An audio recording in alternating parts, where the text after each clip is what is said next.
बंदी छोड़ सतगुरु रामपाल जी परमेश्वर जी की जय हो।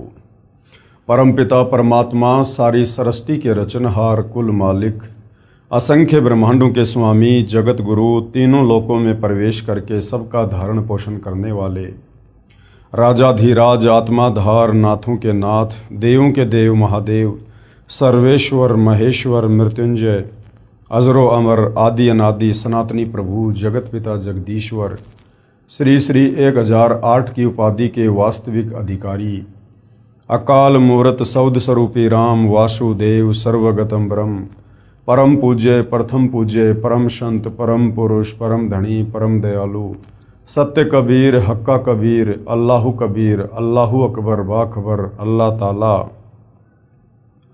जगत के तारणहार जगत के मुक्तिदाता जगत के जगन्नाथ हारे के सहारे हिंदुओं के राम मुसलमानों के अल्लाह सिखों के वाहिगुरु ईसाइयों के मसीह दया के सागर दयानिधि करुणा के सागर करुणानिधि स्वयंभू परिभू संकट मोचन कष्ट हरण मंगल करण दुख भंजन अविगत कबीर निर्विकार निर्विषम परमात्मा अलय अलेख सतगुरु आदि अनादि सतगुरु असली मर्यादा पुरुषोत्तम असली राम असली कृष्ण असली घनश्याम असली मुरारी राजाओं के राजा महाराजाओं के महाराजा शहंशाहों के शहंशाह सम्राटों के सम्राट भगवानों के भगवान अल्लाहों के अल्लाह प्रभुओं के प्रभु मसीहाओं के मसीह सच्चे वाहिगुरु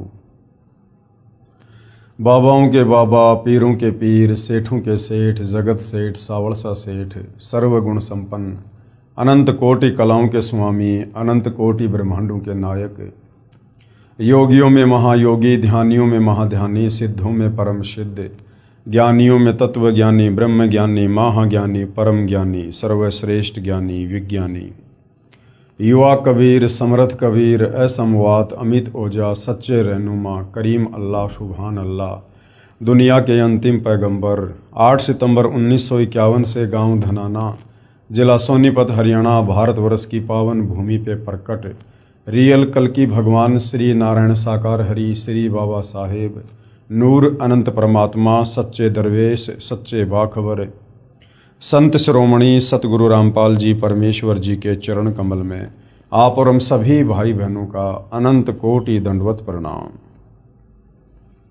सत्साई भाई और बहनों, बहुत बड़ी दया बहुत बड़ी मेहर पूज्य गुरुदेव भगवान की परमेश्वर रामपाल जी की, जिनके शुभ आशीर्वाद से विशेष आशीर्वाद से उन्हीं के सत्संगों का संग्रह पवित्र आध्यात्मिक पुस्तक ज्ञान गंगा के ऊपर वीडियो बनाने की श्रृंखला जारी है।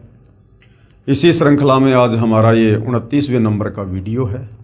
प्रत्येक वीडियो में पूज्य गुरुदेव भगवान जी के आशीर्वाद से हमें भक्ति मार्ग के विषय में अध्यात्म के विषय में वो सब कुछ जानने और समझने को मिल रहा है जो जानने की जिज्ञासा हमारी सदियों से थी, परंतु तत्व ज्ञान के अभाव में हमारे नादान धर्म गुरु हमें इन शास्त्रों से वो गूढ़ रहस्य निकाल कर नहीं बता पाए, नहीं समझा पाए कि परमात्मा कौन है, कैसा है, कहाँ रहता है, कैसे मिलता है, कैसा दिखाई देता है, उसकी शास्त्र अनुकूल भक्ति क्या है, हमें मुक्ति कैसे प्राप्त हो, हमें जन्म मरण और बुढ़ापे के संकट से हमें कैसे राहत मिले, हम लक 84 योनियों की पीड़ा से कैसे बाहर निकल सकते हैं।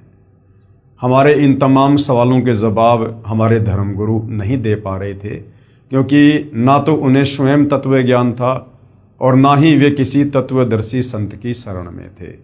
और तत्वदर्शी संत के बिना इन आध्यात्मिक गूढ़ रहस्यों को, सदग्रंथों के सार को कोई भी व्यक्ति या महात्मा इनको सार्वजनिक नहीं कर सकता है। इसलिए भाई और बहनों, आज पूज्य गुरुदेव भगवान की पूरे विश्व के मानव समाज पर बहुत बड़ी कृपा हुई है कि आज उन्होंने हमें अध्यात्म का वो सार जो हमारे ही सदग्रंथों में छुपा हुआ था निकाल कर पवित्र पुस्तक ज्ञान गंगा के रूप में दे दिया है।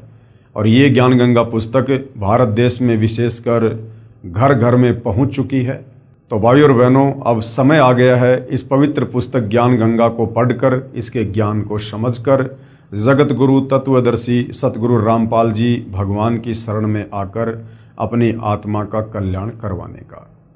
तो भाई और बहनों, इस पुस्तक में अभी तक आपने भक्ति मार्ग के विषय में बहुत कुछ जान लिया है, बहुत कुछ पहचान लिया है।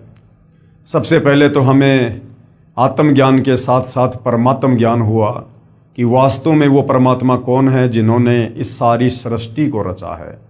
वो साकार है या निराकार है, वो कहाँ रहता है। उसके बाद वो परमात्मा जिन जिन महापुरुषों को इस धरती पर स्वयं ही शतलोक से गति करके चलकर आकर मिले, उन आत्माओं को फिर अपना सचखंड दिखाया, सर्व ब्रह्मांडों की स्थिति से परिचित करवाया। उसके बाद उन आत्माओं ने भी अपनी वाणियों के माध्यम से देश और दुनिया को जगाया। तो भाइयों और बहनों, आज हम जो आगे बढ़ेंगे इस पवित्र पुस्तक में, तो आज का हमारा जो टॉपिक है वो है शंका समाधान। यानी इतना ज्ञान सुनने और समझने के बाद भी काल प्रेरणा से कुछ शंकाएं मन में रह जाती हैं, जिन शंकाओं का समाधान करते हुए सतगुरु रामपाल जी हमें समझाना चाह रहे हैं कि कोई शंका मन में मत रखिए। परमेश्वर जी की वाणी है कि माँ मूंडू उस संत की जिससे संसा न जाए, काल खाए थोड़े शंका सब जग खाए। वो संत ही क्या, वो महात्मा ही क्या, जो अपने भगत के मन में किसी प्रकार की कोई शंका छोड़ दे। तो भाई और बहनों, यदि आप ध्यानपूर्वक पवित्र पुस्तक ज्ञान गंगा को पढ़ेंगे या सतगुरु रामपाल जी के मुख कमल से जो सत्संग बोले गए हैं आप उनको सुनेंगे, तो अपने ही धर्मशास्त्रों से सारे प्रमाण देखकर हमारे मन में अध्यात्म को लेकर किसी प्रकार की कोई शंका रह नहीं जाएगी। फिर भी जो छोटी मोटी शंकाएं हैं उनका भी सतगुरु रामपाल जी ने बखूबी समाधान किया है। प्रश्न, किसी ने सवाल किया, उपरोक्त गीता सार से तो सिद्ध होता है कि ब्रह्मा जी, विष्णु जी तथा शिव जी की पूजा व्यर्थ है, यानी बेकार है।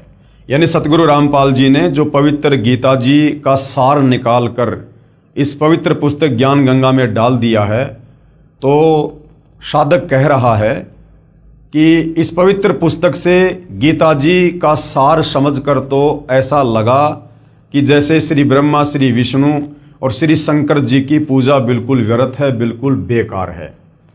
परंतु मैं तो 30 वर्ष से श्री शिव जी की पूजा कर रहा हूँ तथा भगवान श्री कृष्ण जी मेरे बहुत प्रिय हैं। मैं इन प्रभुओं को नहीं छोड़ सकता, मेरा इनसे विशेष लगाव हो चुका है। श्री गीता जी का नित्य पाठ करता हूँ। हरे राम हरे कृष्ण राधे श्याम सीताराम, ओम नमः शिवाय, ओम नमो भगवते वासुदेवाय आदि नाम जाप करता हूँ। सोमवार का व्रत भी रखता हूँ, कावड़ भी लाता हूँ तथा धामों पर भी दान करने जाता हूँ, मंदिर में मूर्ति पूजा करने भी जाता हूँ, स्वर्ग प्राप्ति की इच्छा करता हूँ तथा परंपरागत पूजा के कारण एक महंत से उपदेश भी ले रखा है। तो सतगुरु रामपाल जी उस जिज्ञासु को क्या कुछ समझा रहे हैं। कृपया आप पुनः उपरोक्त गीता सार को पढ़ो। जब तक तत्व ज्ञान से पूर्ण परिचित आप नहीं होंगे तब तक ये शंका रूपी कांटा खटकता ही रहेगा। जैसे ऊपर उदाहरण है कि उल्टा लटका हुआ संसार रूपी वृक्ष है जिसकी मूल यानी जड़ तो पूर्ण परमात्मा परमेश्वर है और तीनों गुण रूपी रजगुण ब्रह्मा, सतगुण विष्णु और तमगुण शिव ये उसकी शाखाएं हैं। आपने कोई आम का पौधा लगाया है, यदि पौधे की जड़ यानी मूल की सिंचाई पूजा करोगे जिससे वृक्ष बनेगा, फिर उसकी शाखाओं को फल लगेंगे। शाखा तोड़ने को थोड़े कहा जाता है। यहाँ देखिए, सीधा बीजा हुआ भक्ति रूपी पौधा अर्थात शास्त्र विधि अनुसार साधना, जो आप जियों को पहले दिखाया गया था। तो गुरुदेव भगवान कह रहे हैं कि भाई हम ब्रह्मा विष्णु महेश की साधना छुड़वाते नहीं हैं, बल्कि और दृढ़ता से शास्त्र अनुकूल साधना आप जियों के द्वारा ब्रह्मा विष्णु महेश की करवाई जाती है। हमने भाई और बहनों सृष्टि रचना को समझना इसलिए बहुत ज़्यादा जरूरी है, क्योंकि सृष्टि रचना को समझे बिना हमें इस अध्यात्म को नहीं समझ सकते। तो सृष्टि रचना के माध्यम से पूज्य गुरुदेव भगवान ने हमें बताया कि ये जो संसार है, ये जो सृष्टि है, ये एक उल्टा लटका हुआ पीपल का वृक्ष समझो। ये भक्ति रूपी पौधा है, ये भक्ति रूपी पेड़ है। ठीक है, यानी ऊपर को कबीर परमेश्वर, कबीर प्रभु, कबीर परमात्मा जो सबसे ऊपर अनामी लोक में रहते हैं। उसके बाद 3 लोकों की ओर रचना की। सतलोक में परमात्मा ने सृष्टि की, जहां बैठकर परमात्मा सारे ब्रह्मांडों का पालन पोषण करते हैं। तो जो भक्ति रूपी पेड़ है उसकी जड़ है कबीर भगवान, कबीर परमात्मा। नीचे फिर अक्षर पुरुष के 7 संग ब्रह्मांड हैं, काल के 21 ब्रह्मांड हैं, काल के 3 पुत्र ब्रह्मा विष्णु महेश हैं। अब हम नादानों ने ब्रह्मा विष्णु महेश की जानकारी होने के कारण, क्योंकि हमारे नादान धर्म गुरु तत्व ज्ञान के अभाव से ब्रह्मा विष्णु महेश से ऊपर कोई भगवान सिद्ध कर ही नहीं पाए, तो आम समाज ने ब्रह्मा विष्णु महेश यानी पेड़ की शाखाओं को ही पूजना शुरू कर दिया। अब यदि भाई और बहनों आप किसी पौधे की शाखाओं को अगर गमले में या मिट्टी में दबा कर उसकी सिंचाई करोगे, उसकी पूजा करोगे, वो पेड़ सूख जाएगा, हमें कभी भी फल प्राप्त नहीं होंगे। हमने पेड़ की जड़ को गमले में लगाना होगा, मिट्टी में दबाना होगा, फिर हमने खाद वगैरह पानी वगैरह डाल के उसकी पूजा करनी होगी। तो ये जो भक्ति रूपी पौधा है, पेड़ है, इसकी जड़ है कबीर भगवान, कबीर परमेश्वर। तो हमने उस परम अक्षर ब्रह्म कबीर परमेश्वर जी की पूजा करनी है। और जब हम पेड़ की जड़ की पूजा करेंगे, जड़ में खाद डालेंगे, पानी डालेंगे, तो पूरा पेड़ बनेगा और फिर शाखाओं को यानी ब्रह्मा विष्णु महेश को फल लगेंगे।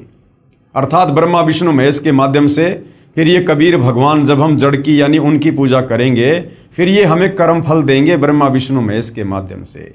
अब हम नादानों ने पेड़ की टहनियों को जमीन में दबा दिया और जड़ कर दी ऊपर, तो भला वो पेड़ सूखेगा, यानी हमारी भक्ति फिर कभी सफल नहीं होगी। इसी प्रकार पूजा तो पूर्ण परमात्मा अर्थात मूल की करनी है। फिर कर्म फल तीनों गुण ब्रह्मा विष्णु शिव रूपी शाखाओं को लगेंगे। इसलिए कुछ भी नहीं छोड़ना है, केवल अपना भक्ति रूपी पौधा सीधा बीजना है। अर्थात भक्ति की विधि हमने सही करनी है, अर्थात शास्त्र विधि अनुसार साधना प्रारंभ करनी है। वर्तमान में सभी पवित्र भगत समाज शास्त्र विधि त्याग कर मनमाना आचरण कर रहा है, क्योंकि हमारे धर्म गुरु ब्रह्मा विष्णु महेश से ऊपर हमें कोई भगवान बताए ही नहीं। अर्थात भक्ति रूपी पौधा उल्टा लगा रखा है। यदि किसी ने ऐसे पौधा बीज रखा हो तो उसे मूर्ख ही कहा जाता है। यदि किसी ने टहनियों की ओर से पौधे को जमीन में दबा रखा है, गमले में डाल रखा है, तो उस व्यक्ति को मूर्ख कहा जाएगा। इसीलिए तो गीता अध्याय 7 श्लोक नंबर 12 से 15 में गीता का ज्ञान देने वाला काल ब्रह्म खुद कह रहा है कि जो प्राणी तीनों गुणों की रजगुण ब्रह्मा, सतगुण विष्णु, तमगुण शंकर की पूजा करते हैं, वो तो राक्षस स्वभाव को धारण किए हुए मनुष्यों में नीच दूषित कर्म करने वाले मूर्ख हैं।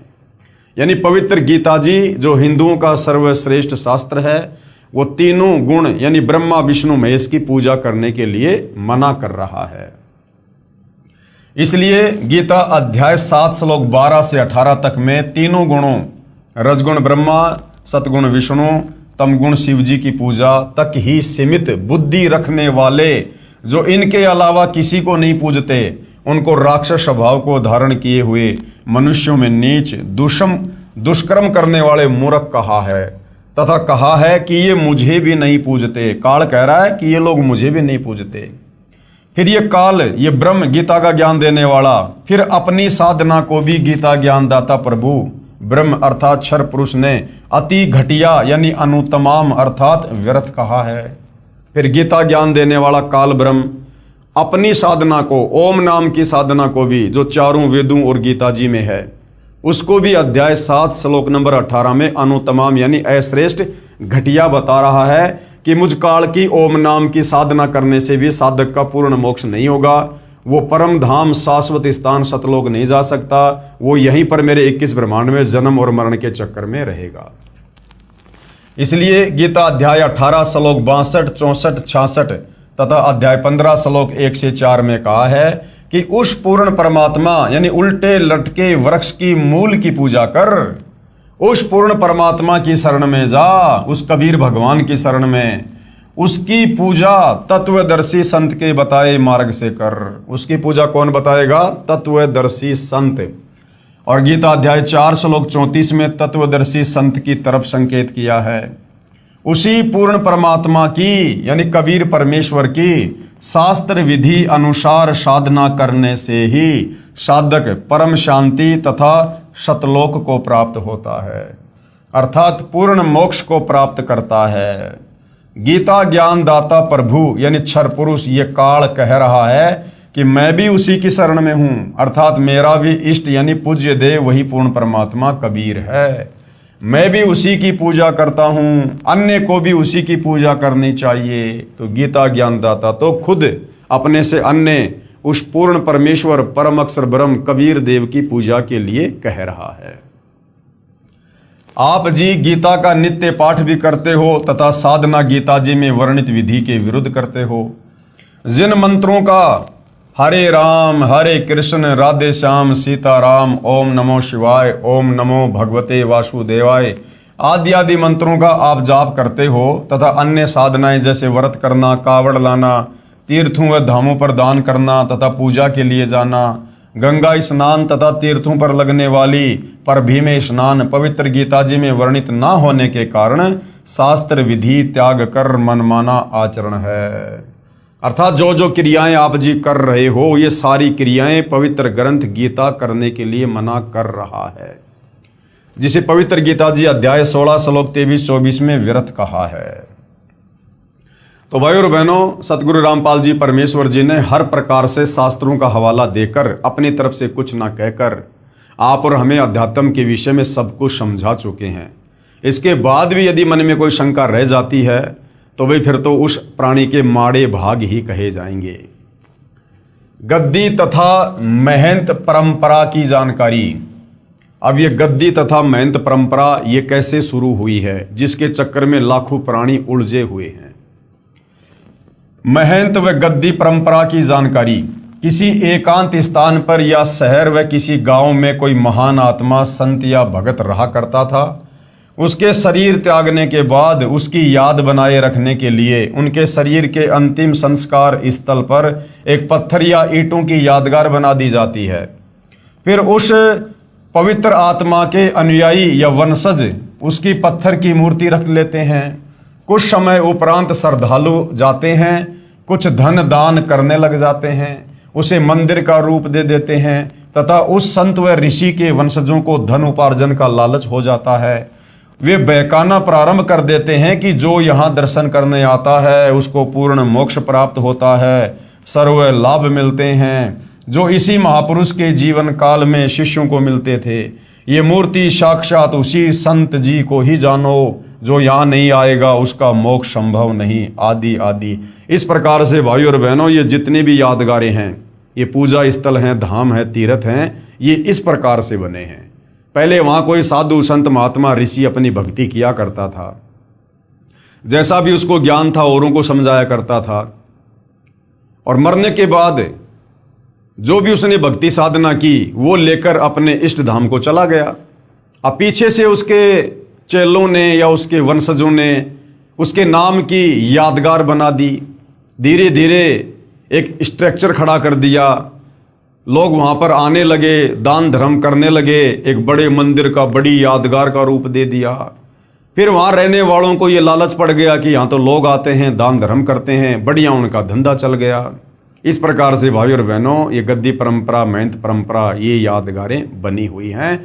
वर्तमान में वहाँ जाने से वो साधना शास्त्रों के विरुद्ध होने के कारण साधक को वहाँ जाने से, दान धर्म करने से, पूजा करने से कोई आध्यात्मिक लाभ नहीं है। अब उन नादानों को कोई पूछे कि जैसे कोई वैद्य था यानी कोई डॉक्टर था, वो नाड़ी देखकर दवाई देता था, रोगी स्वस्थ हो जाता था। उस वैद्य यानी डॉक्टर की मृत्यु के बाद उसकी मूर्ति बनाकर स्थापित करके कोई लालची कहे कि ये मूर्ति उसी डॉक्टर वाला कार्य करती है, जो इसके दर्शन करने आएगा वह पूर्ण स्वस्थ हो जाएगा। या स्वयं नकली वैद्य बनकर कोई बैठ जाए कि मैं भी दवाई देता हूँ, परंतु सारा उपचार औषधि के ग्रंथ के विपरीत दे रहा है, वह धोखा दे रहा है, क्योंकि केवल धन उपार्जन उसका उद्देश्य है। किसी भी संत या प्रभु की मूर्ति आदरणीय यादगार तो है, परंतु पूजनीय नहीं है। तो भाई और बहनों, आप और हमने हर प्रकार की इन भ्रमणाओं से, जो इन धन के लोभियों ने, स्वार्थियों ने अपने धार्मिक धंधे के लिए समाज में फैला रखी थी, हमने इन भ्रमणाओं से अब बाहर निकलना है और हमने शास्त्र अनुकूल साधना करके अपनी आत्मा का कल्याण करवाना है। क्योंकि स्वयं सारी सृष्टि का मालिक कबीर परमेश्वर जगत गुरु तत्वदर्शी सतगुरु रामपाल जी के रूप में धरती पर प्रकट हैं। ऐसे ही किसी संत या भगवान की मूर्ति बनाकर उसकी आड़ में कोई पुजारी व महंत कहे कि मैं भी नाम देता हूं, वह महानुभाव सर्व साधना उसी पवित्र शास्त्र के विपरीत दे रहा है जो उस महान संत ने अपने अनुभव का लिखा है। तो वह नकली संत व महंत स्वयं भी दोषी है तथा अनुयायियों का भी जीवन व्यर्थ करने का भार अपने शीश पर ले रहा है। संत तो एक समय में एक ही आता है, एक समय में पृथ्वी पर एक ही पूर्ण संत होता है। अब देख लो, वर्तमान में धरती पर पूर्ण संत सतगुरु रामपाल जी हैं। इनके अलावा ये जितने भी आचार्य, शंकराचार्य, मंडलेश्वर हैं, धर्माचार्य हैं, किसी भी धर्म का कोई भी धर्म गुरु है, ये सारे के सारे नकली हैं, काल के द्वारा भेजे गए हैं। ये समाज का आध्यात्मिक दृष्टि से उल्टा ही मार्गदर्शन कर रहे हैं। उसके मार्ग में करोड़ों नकली संत, महंत तथा आचार्य बाधक बनते हैं। किसके? जो एक समय में एक ही संत धरती पर होता है। किसी संत जी के शरीर त्यागने के बाद संत या महंत परंपरा प्रारंभ होती है। पहले वाले संत के स्थान की रक्षार्थ एक प्रबंधक चुना जाता है, जिसे महंत कहा जाता है। वह केवल उस पवित्र यादगार की देखभाल करने के लिए ही नियुक्त किया जाता है। फिर लालचवश वह स्वयं ही गुरु बन बैठता है तथा भक्ति चाहने वाली प्यारी आत्माएं उस पर आधारित होकर अपना जीवन व्यर्थ कर जाती हैं। महंत परंपरा का नियम बना रखा है कि पूर्व महंत का प्रथम पुत्र महंत पद का अधिकारी होगा, चाहे वह शराबी हो, चाहे वह अज्ञानी हो। ये भक्ति मार्ग है। इसमें केवल पूर्ण संत ही जीव उद्धार कर सकता है। दास ने 2-3 महंत परंपरा की पुस्तक पढ़ी, उनमें जो देखा वो इस प्रकार है। अब क्या समझा रहे हैं गुरुदेव भगवान? एक 2 वर्ष का बच्चा गद्दी पर बैठा दिया, फिर वह बड़ा होकर नामदान करने लग गया। अब बताओ, 2 साल का बच्चा लोगों का क्या मार्गदर्शन करेगा? उसको क्या आध्यात्मिक ज्ञान है? लेकिन एक परंपरा के तहत उसको महंत बना के बैठा दिया। दूसरी पुस्तक में पढ़ा कि एक 5 वर्ष के बच्चे का पिताजी जो महंत जी था, अचानक मृत्यु को प्राप्त हो गया। बाद में संगत ने तथा उसकी माताजी ने उस 5 वर्षीय बच्चे को महंत पद पर नियुक्त कर दिया। कुछ वर्ष पर्यंत वह गुरुजी बन गया। अब बताओ, 5 साल का बच्चा जिसको अपने कपड़े भी पहनने नहीं आते ढंग से, उस बच्चे को महंत बनाकर बैठा दिया। दुनिया उसकी पूजा करने लगी।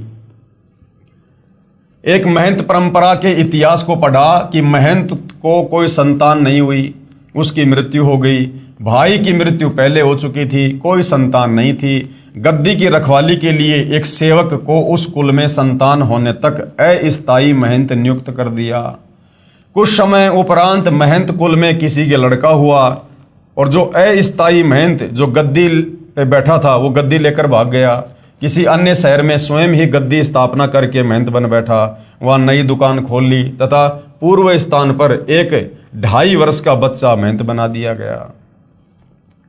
एक महंत परंपरा का इतिहास देखा कि बड़ा बेटा घर त्याग गया, उससे छोटे को महंत पद पर नियुक्त कर दिया। कुछ समय पर्यंत वहां मंदिर बन गया तथा अधिक चढ़ावा भेंट पूजा का धन आने लगा। उस बड़े वाले की संतान ने कहा कि इस मंदिर पर हमारा अधिकार है। इस कारण झगड़ा शुरू हुआ। गद्दी पर विराजमान महंत जी की हत्या कर दी गई।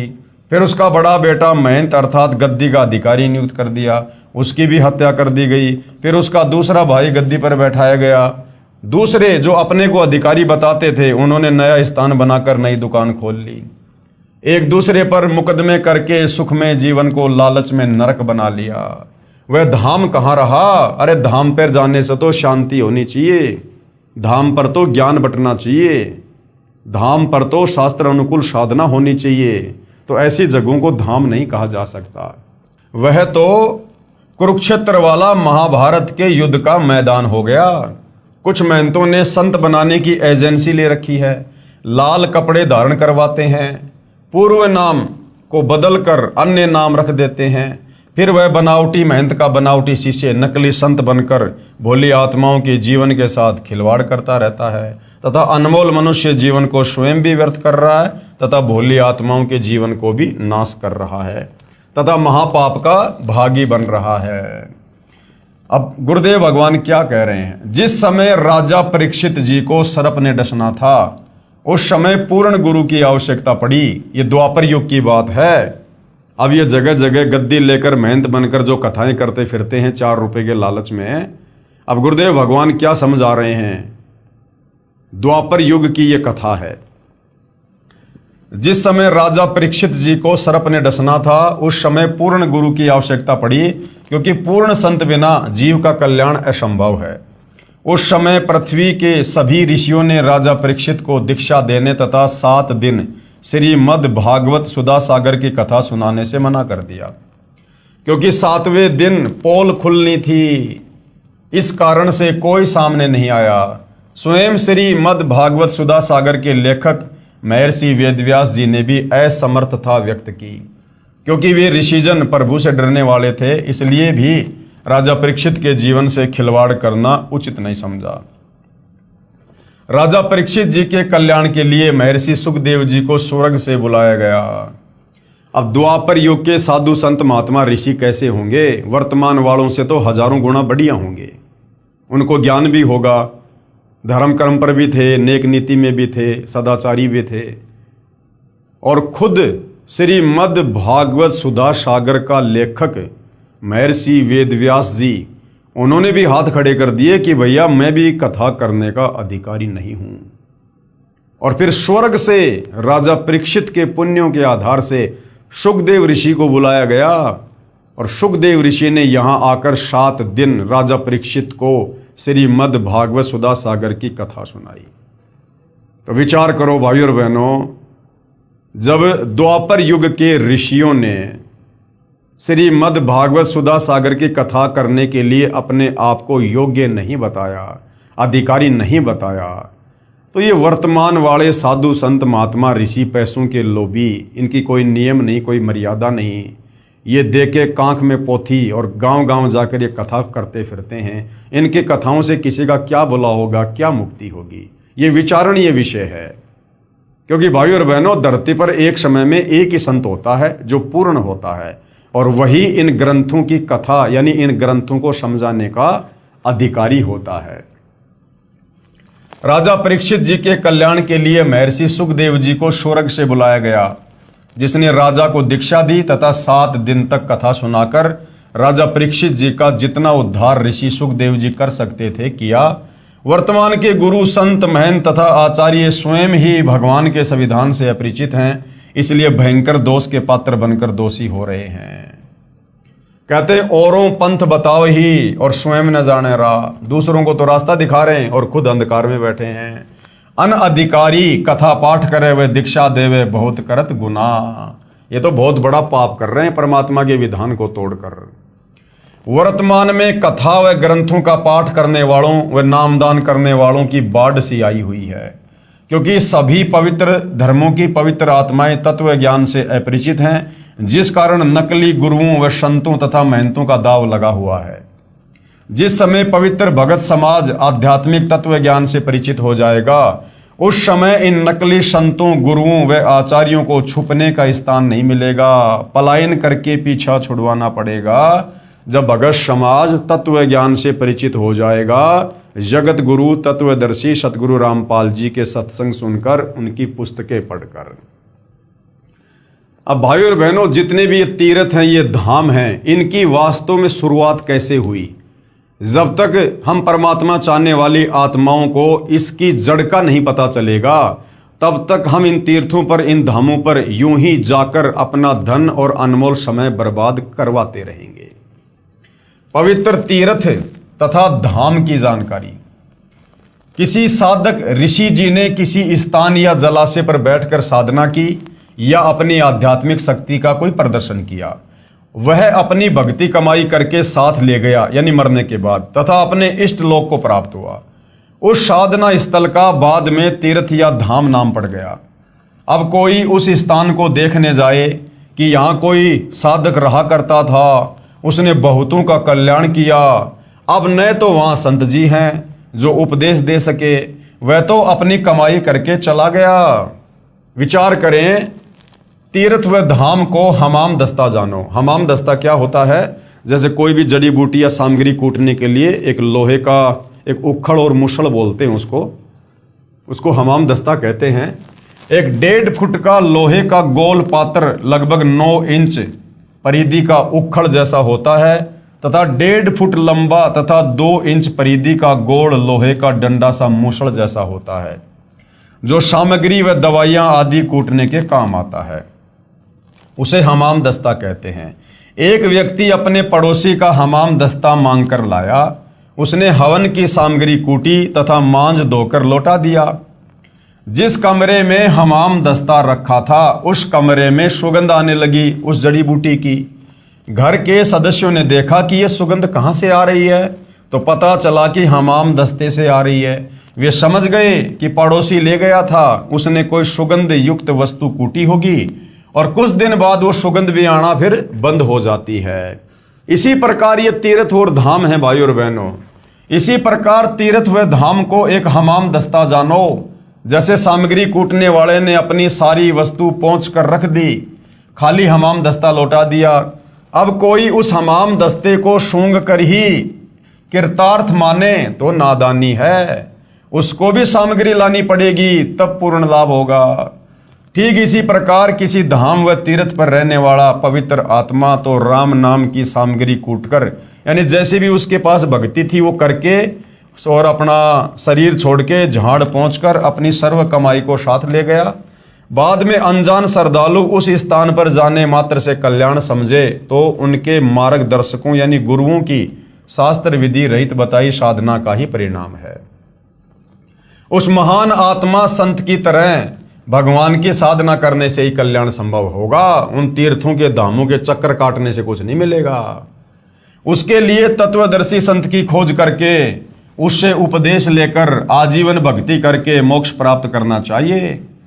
शास्त्र विधि अनुकूल सत साधना गुरुदेव कह रहे हैं मुझ दास के पास उपलब्ध है, कृपया निःशुल्क प्राप्त करें। ऐसी अनमोल वस्तु जिसका कोई मूल्य नहीं है, जिस साधना से, जिन मंत्रों के जाप से हमारी आत्मा का कल्याण होगा, जन्म जन्म का संताप कटेगा। युगों युगों से हम जो जन्म मरण का कष्ट भोग रहे हैं, 184 योनि में गधे कुत्ते सूअर बनकर यातना भोग रहे हैं, नरक भोग रहे हैं, हमारा वो रोग कटेगा। ऐसी अनमोल वस्तु तीनों लोकों में जिसके समान कोई कीमती वस्तु नहीं, वो हमें सतगुरु रामपाल जी मुफ्त में दे रहे हैं, मुफ्त में। और भाई और बहनों, युगों युगों के बाद दाव लगता है सत भक्ति का, युगों युगों के बाद। अब गुरुदेव बता रहे श्री अमरनाथ धाम की स्थापना कैसे हुई। जहां दुनिया जाती है दर्शन करने के लिए कि हमारी मुक्ति होगी, मोक्ष होगा, हमारे को पुण्य मिलेंगे, तो पहले वहां जाने से पहले ये जान लो कि अमरनाथ धाम की स्थापना कैसे हुई। भगवान शंकर जी ने पार्वती जी को एकांत स्थान पर उपदेश दिया था, यानी नाम दीक्षा दी थी, जिस कारण से माता पार्वती जी इतनी मुक्त हो गई कि जब तक भगवान शिव जी यानी तमोगुण की मृत्यु नहीं होगी तब तक उमा जी की भी मृत्यु नहीं होगी। 7 ब्रह्मा जी की मृत्यु के उपरांत भगवान विष्णु की मृत्यु होती है और 7 विष्णु जी की मृत्यु के बाद शिव जी की मृत्यु होती है।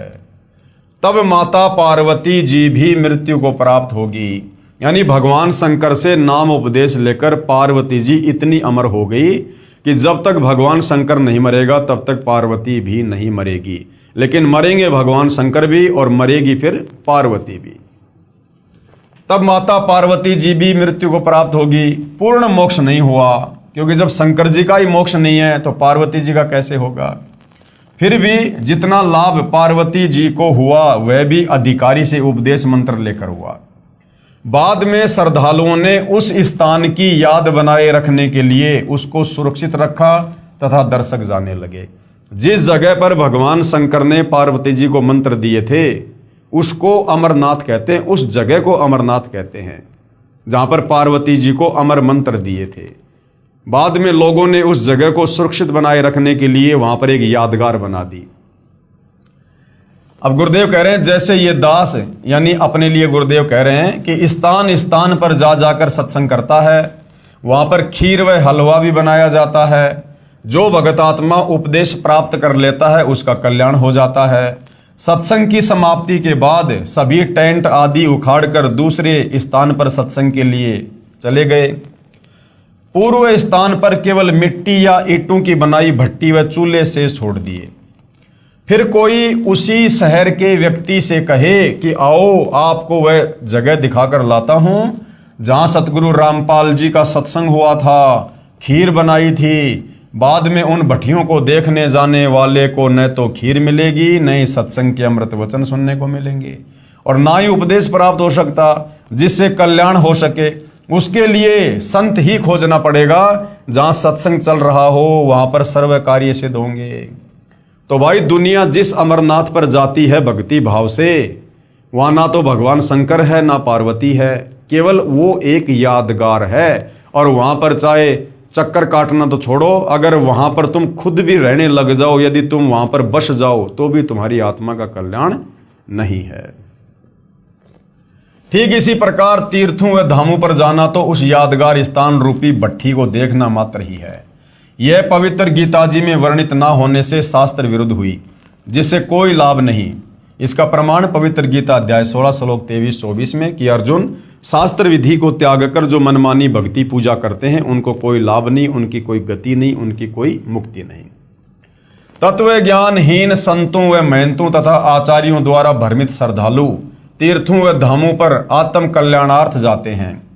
श्री अमरनाथ जी की यात्रा पर गए श्रद्धालु 3-4 बार बर्फानी तूफान में दबकर मृत्यु को प्राप्त हुए। प्रत्येक बार मरने वालों की संख्या हजारों में होती थी। विचारणीय विषय है कि यदि श्री अमरनाथ जी के दर्शन व पूजा लाभदायक होती तो क्या भगवान शिव उन भक्तों की रक्षा नहीं करते? अर्थात प्रभु शिव जी भी शास्त्र विरुद्ध साधना से अप्रसन्न हैं। भगवान शंकर भी इन पाखंडों से प्रसन्न नहीं है, इस प्रकार की साधनाओं से। वैष्णो देवी के मंदिर की स्थापना कैसे हुई? जो श्रद्धालु वैष्णो देवी मंदिर जाते हैं भक्ति भाव से पूजा के लिए, आत्म कल्याण के लिए, तो पहले यह तो जान लो कि वैष्णो देवी मंदिर की स्थापना कैसे हुई। जब सती जी यानी उमा देवी अपने पिता राजा दक्ष के हवन कुंड में छलांग लगाने से जलकर मृत्यु को प्राप्त हुई। अब वो हवन कुंड में छलांग क्यों लगाई? गुरुदेव ने बताया, एक समय शंकर और पार्वती जी, जिसको उमा भी कहते हैं, दोनों आकाश मार्ग से जा रहे थे। उसी समय विष्णु अवतार श्री रामचंद्र जी धरती पर आए हुए थे और उनको 14 साल का वनवास मिला हुआ था, और जंगल से उनकी पत्नी सीता को रावण उठाकर ले गया था। पीछे से सीता के वियोग में वो पागलों की तरह व्यवहार कर रहे थे। वृक्षों से लिपट लिपट कर पूछ रहे थे, हाय मेरी सीता कहाँ गई? मृगों से लिपट लिपट कर पूछ रहे थे, रो रहे थे। तो ऊपर से शंकर जी ने हाथ जोड़कर उनको प्रणाम किया। तो पार्वती ने पूछा, आप किसको प्रणाम कर रहे हो? तो शंकर जी ने कहा कि मैं भगवान विष्णु को प्रणाम कर रहा हूं। तो पार्वती ने कहा कि ये इस प्रकार से आम आदमी की तरह रोने वाला अपनी पत्नी के वियोग में ये भगवान कैसे हो सकता है? मैं तो इसकी परीक्षा लूंगी। तो शंकर जी ने कहा कि तू ये गलती मत कर देना, तू सीता का रूप बनाकर भगवान के सामने मत चली जाना। अगर तुमने सीता का रूप बना लिया तो सीता मेरी भाभी है और भाभी माँ के समान होती है, फिर तू मेरे योग्य नहीं रहेगी, फिर मैं तुझे पत्नी रूप में स्वीकार नहीं करूंगा। तो उस समय तो पार्वती ने कहा ठीक है, नहीं लूंगी परीक्षा।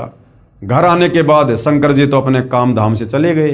पीछे से पार्वती ने सीता जी का रूप बनाया और रामचंद्र जी के सामने जाके खड़ी हो गई कि अगर भगवान होगा तो मुझे पहचान लेगा। अब जैसे पार्वती सीता जी का रूप बना के खड़ी हुई, उधर से इस काल में इसने श्री रामचंद्र जी को सद्बुद्धि दे दी, ज्ञान योग खोल दिया, दृष्टि दे दी, और रामचंद्र जी ने पहचान लिया कि ये तो मेरी पत्नी सीता नहीं, ये तो जो है ये तो पार्वती है। तो रामचंद्र जी ने कहा कि हे दक्ष पुत्री माया, भगवान शंकर को कहाँ छोड़कर आ गई? अब पार्वती ने देखा भैया इसने तो मुझे पहचान लिया, तो वापस वो पार्वती रूप में आ गई और कहा कि भगवान शंकर ठीक कह रहे थे, आप तो वास्तव में भगवान ही हो। चली गई। अब उधर से भाई और बहनों, श्री रामचंद्र जी को अपनी पत्नी का तो पता नहीं कि उसे कौन ले गया, और उधर से सीता रूप में पार्वती को पहचान लिया। ये काल ने तुरंत बुद्धि ऑन कर दी, क्योंकि 21 ब्रह्मांड के जितने भी प्राणी हैं, आम व्यक्ति से लेकर ब्रह्मा विष्णु महेश, उन सब की बुद्धि का रिमोट इस काल बलि के हाथ में है। तो पार्वती अपने घर चली गई, शाम को शंकर जी आ गए। उधर से काल ने शंकर जी को प्रेरणा कर दी, दिव्य दृष्टि दे दी, और शंकर जी ने देखा भैया ये तो काम खराब करके आ गई, इसने तो मेरी माता जी का रूप धारण कर लिया, अब ये पत्नी रूप में स्वीकार्य नहीं है। घर आकर शंकर जी ने पार्वती से पूछा, आप परीक्षा लेने गई थी?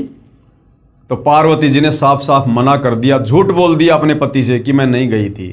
शंकर जी ने थोड़ा सा गुस्से में आकर पूछा, तो पार्वती ने हाँ कर दी कि हाँ मैं गई थी। उसी दिन से शंकर जी ने पार्वती से नाराज होकर पति पत्नी व्यवहार करना बंद कर दिया। और जब वर्षों का समय बीत गया तो पार्वती ने सोचा कि अब ये टस से मस होने वाले नहीं हैं, तो वो अपने पिता राजा दक्ष के घर पर चली गई कि कुछ दिन मैं अपने पीहर रह के आऊँगी, अपने माता पिता के पास रहकर आऊँगी, तब तक हो सकता है ये नॉर्मल हो जाएं, बात को भूल जाएं। इस दृष्टिकोण से पार्वती यानी उमा अपने पिता राजा दक्ष के घर पर चली गई। उस समय राजा दक्ष एक हवन करवा रहा था, जिसमें बहुत सारे साधु संत महात्मा ऋषि आए हुए थे, और राजा दक्ष की जितनी भी लड़कियां थी उन सब के जो पति थे वो भी आए हुए थे, सबके हवन कुंड बने हुए थे, और जो जो दामाद नहीं आया था उसका भाग अलग से निकाल रखा था। परंतु पार्वती और शंकर जी का कहीं कोई इस प्रकार का स्थान नहीं था। पूरे हवन कुंड में पार्वती ने घूम के देख लिया। अंत में अपने पिता के पास गई और कहा, पिताजी आपने मेरी सभी बहन और उनके पतियों के लिए जो है ये जगह वगैरह नियुक्त की हुई है हवन के लिए, हमारे लिए क्यों नहीं की? तो राजा दक्ष ने पार्वती का अपमान कर दिया और कहा, तू पहले ये बता तुझे यहां बुलाया किसने, और मैं उसका भाग क्यों निकालूं जिसके गले में सर्प पड़े रहते हैं, ना नहाता ना धोता है, राख को लपेट के रहता है। क्योंकि भाई और बहनों, पार्वती जी ने अपने पिता राजा दक्ष के मना करने पर भगवान शंकर से लव मैरिज की थी, जिस कारण से राजा दक्ष उससे नाराज था। तो इस प्रकार अपनी बेइज्जती को देखकर और उधर से अपने पति को नाराज देखकर कि ना तो मेरा ससुराल में कोई जगह है, ना पीहर में कोई जगह है, ये सोचकर दुखी मन से काल प्रेरणा से और वो जो पार्वती थी वो उस हवन कुंड में छलांग लगा गई और वो जलकर खाक हो गई। तो जब सती जी यानी उमा देवी अपने पिता राजा दक्ष के हवन कुंड में छलांग लगाने से जलकर मृत्यु को प्राप्त हुई, तब भगवान शिव जी उसकी अस्थियों के कंकाल को मोहवश सती जी यानी पार्वती जी जानकर 10,000 साल तक कंधे पर लिए पागलों की तरह घूमते रहे। अब देखिए भाई और बहनों, 21 ब्रह्मांड में सारे के सारे प्राणी मोह ममता में बंधे हुए हैं, तीनों गुणों में बंधे हुए हैं।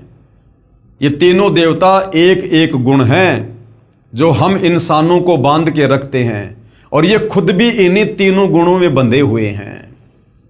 10,000 साल तक उस जली हुई पार्वती की अस्थियों को अपनी पत्नी मानकर अपने सीने से लगाकर पागलों की तरह रोते हुए घूम रहे हैं भगवान शंकर।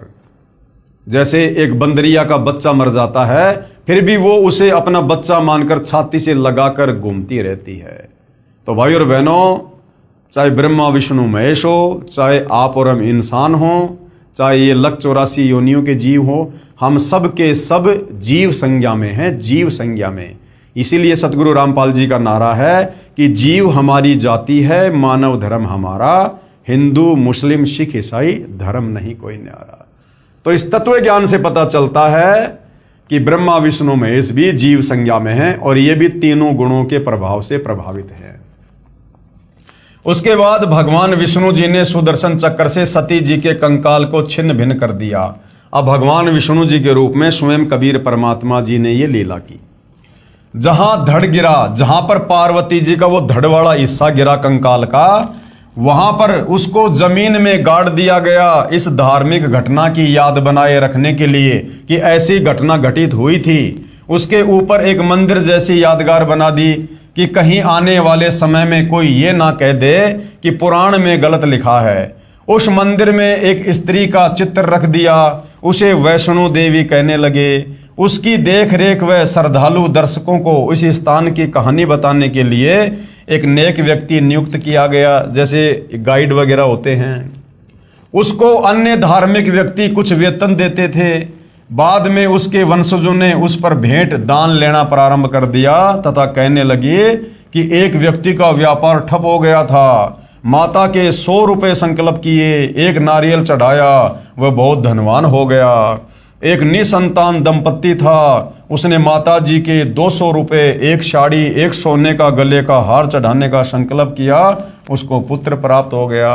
और इस प्रकार से भाई और बहनों, तत्व ज्ञान के अभाव में आम आदमी देखम देखा भेड़ चाल में इन धर्मों पर जाने लगा और इन धामों की पूजा शुरू हो गई। इस प्रकार भोली आत्माएं इन दंत कथाओं पर आधारित होकर अपनी पवित्र गीता जी तथा पवित्र वेदों को भूल गए कि हमारी गीता और वेदों में भगवान प्राप्ति के लिए, मुक्ति के लिए क्या भक्ति साधना लिखी है, उसको तो भूल गए और भेड़ चाल में इन तीर्थों पर, धामों पर जाना शुरू कर दिया, जिसमें वह सर्व साधनाएं शास्त्र विधि रहित लिखी हैं, जिसके कारण न कोई सुख होता है, न कोई कार्य सिद्ध होता है और न ही परम गति अर्थात मुक्ति होती है। कहाँ? इन धामों पर जाने से, तीर्थों पर जाने से, क्योंकि गीता और चारों वेद इन साधनाओं को करने के लिए मना कर रहे हैं।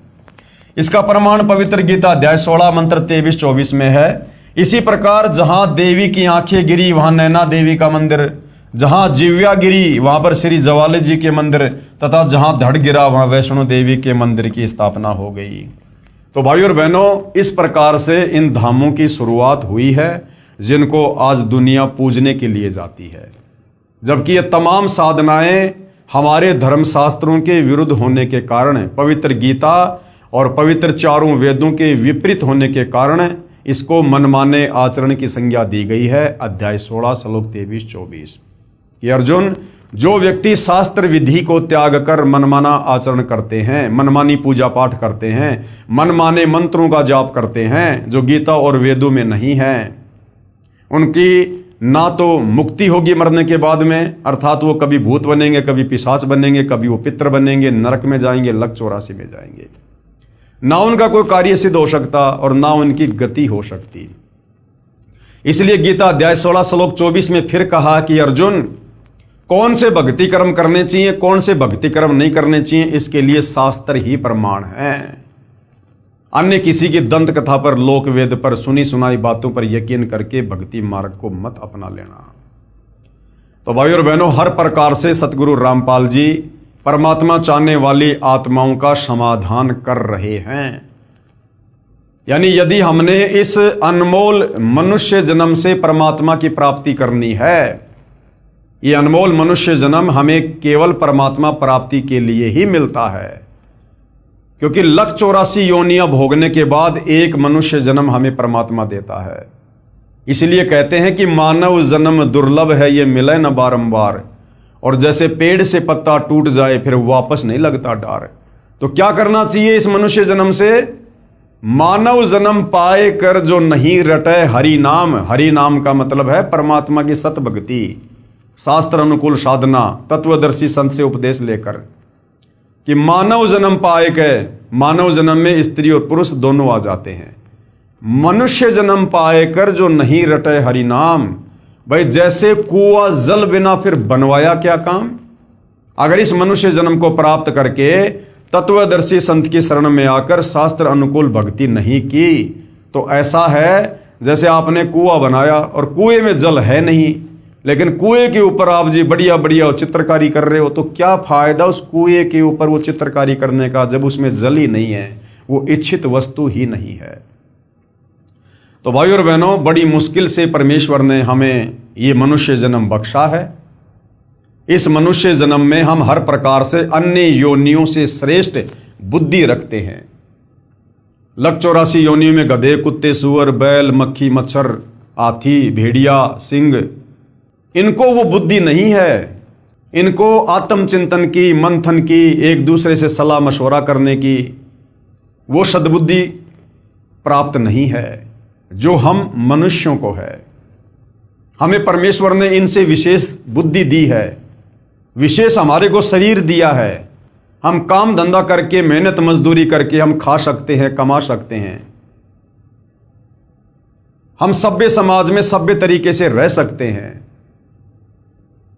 पशु एक दूसरे को छीनकर मारकर खाते हैं, लेकिन हम मनुष्य हैं। हमें परमेश्वर ने विशेष बुद्धि दी है। हम काम धंधा करके नेक नीति ईमानदारी से जीते हैं और दूसरे को भी जीने देते हैं। यदि हम वही पशु वाले कार्य करते करते मर गए तो फिर हमने क्या किया इस मनुष्य जन्म को प्राप्त करके? अरे बिना सतभक्ति के, बिना तत्वदर्शी संत की शरण के जो कार्य हम मनुष्य कर रहे हैं वो सारे के सारे कार्य पशु और पक्षी भी कर रहे हैं। जन्म लेकर जैसे वो भी बच्चे पैदा करते हैं, आप और हम शादियां करके बच्चे पैदा कर लेते हैं। वो पशु पक्षी बिना किसी गोत्र के, बिना किसी धर्म के, बिना किसी जाति के आपस में शादियां कर लेते हैं। हम अपने ये कर्म फोड़ने के लिए गोत्र में, धर्म में, जातियों में उलझ गए काल प्रेरणा से। वो पशु पक्षी खुले में सहवास करते हैं, संभोग करते हैं, क्योंकि उनको वो विशेष बुद्धि नहीं है, उनको कोई शर्मा शर्मी नहीं है। हमें परमेश्वर ने बुद्धि दी, इसलिए हम चार दीवारी के अंदर संभोग कर लेते हैं, शारीरिक संबंध बना लेते हैं। वो पशु पक्षी निवस्त्र होकर घूम लेते हैं। हम 100, 200, 250, 500 रुपए के कपड़े पहनकर अपने शरीर को ढक लेते हैं। वो पशु पक्षी वो कच्चा भोजन खा लेते हैं, हम थोड़ा चूल्हे पर पका के खा लेते हैं। वो पशु पक्षी जमीन में पड़ा हुआ खा लेते हैं, हम 100-50 रुपए की थाल में डाल के खा लेते हैं। बच्चे पैदा वो पशु पक्षी भी करते हैं, बच्चे पैदा हम भी करते हैं। अपने बच्चों का पालन पोषण, लाड़ प्यार वो पशु पक्षी भी करते हैं। वो लाड़ प्यार पालन पोषण आप और हम भी करते हैं, और अंत में वो भी मर जाते हैं और अंत में हम भी मर जाते हैं। तो बताओ भाई और बहनों, यदि ये अनमोल मनुष्य जन्म प्राप्त करके, यदि हमने तत्वदर्शी संत की खोज करके, शास्त्र अनुकूल सत भक्ति करके अपनी आत्मा का कल्याण नहीं करवाया, तो उन गधे, कुत्ते, सुअर में, बैल में, गाय में और हम इंसानों की उन क्रियाओं में भला क्या अंतर है? इसलिए परमात्मा कहते हैं कि भक्ति बिना नर और खर एक है। नर यानी इंसान और खर यानी गधा। जो व्यक्ति मनुष्य जन्म प्राप्त करके तत्वदर्शी संत की शरण में आकर शास्त्र अनुकूल भक्ति शुरू नहीं करता है, कबीर परमात्मा ने उस व्यक्ति में, चाहे वो व्यक्ति देश का राजा क्यों ना हो, उस व्यक्ति में और गधे में कोई अंतर नहीं बताया। भक्ति बिना नर और खर यानी गधा एक है। जिन हरिपद नहीं जानिया, जिसको परमात्मा की जानकारी नहीं, जिसके पास सत भक्ति नहीं। भक्ति बिना नर और खर एक है, जिन हर पद नहीं जानिया। और पूर्ण ब्रह्म की परख नहीं रे, पूज मरे पाषाणा। उस पूर्ण परमात्मा की तो पहचान नहीं कि वो परमात्मा कौन है जिसकी भक्ति करनी चाहिए। और मंदिरों में, मस्जिदों में, चर्चों में, गुरुद्वारों में, धामों पर, तीर्थों पर ये पत्थर पूजते फिरते हैं, जो गीता अध्याय 16 श्लोक 23-24 के अनुसार शास्त्र विधि को त्याग कर मनमाना आचरण है। तो भाई और बहनों, बड़े सौभाग्य से अनंत युगों के बाद आप और हमारा बिल्ली के भाग का छीका टूटा है।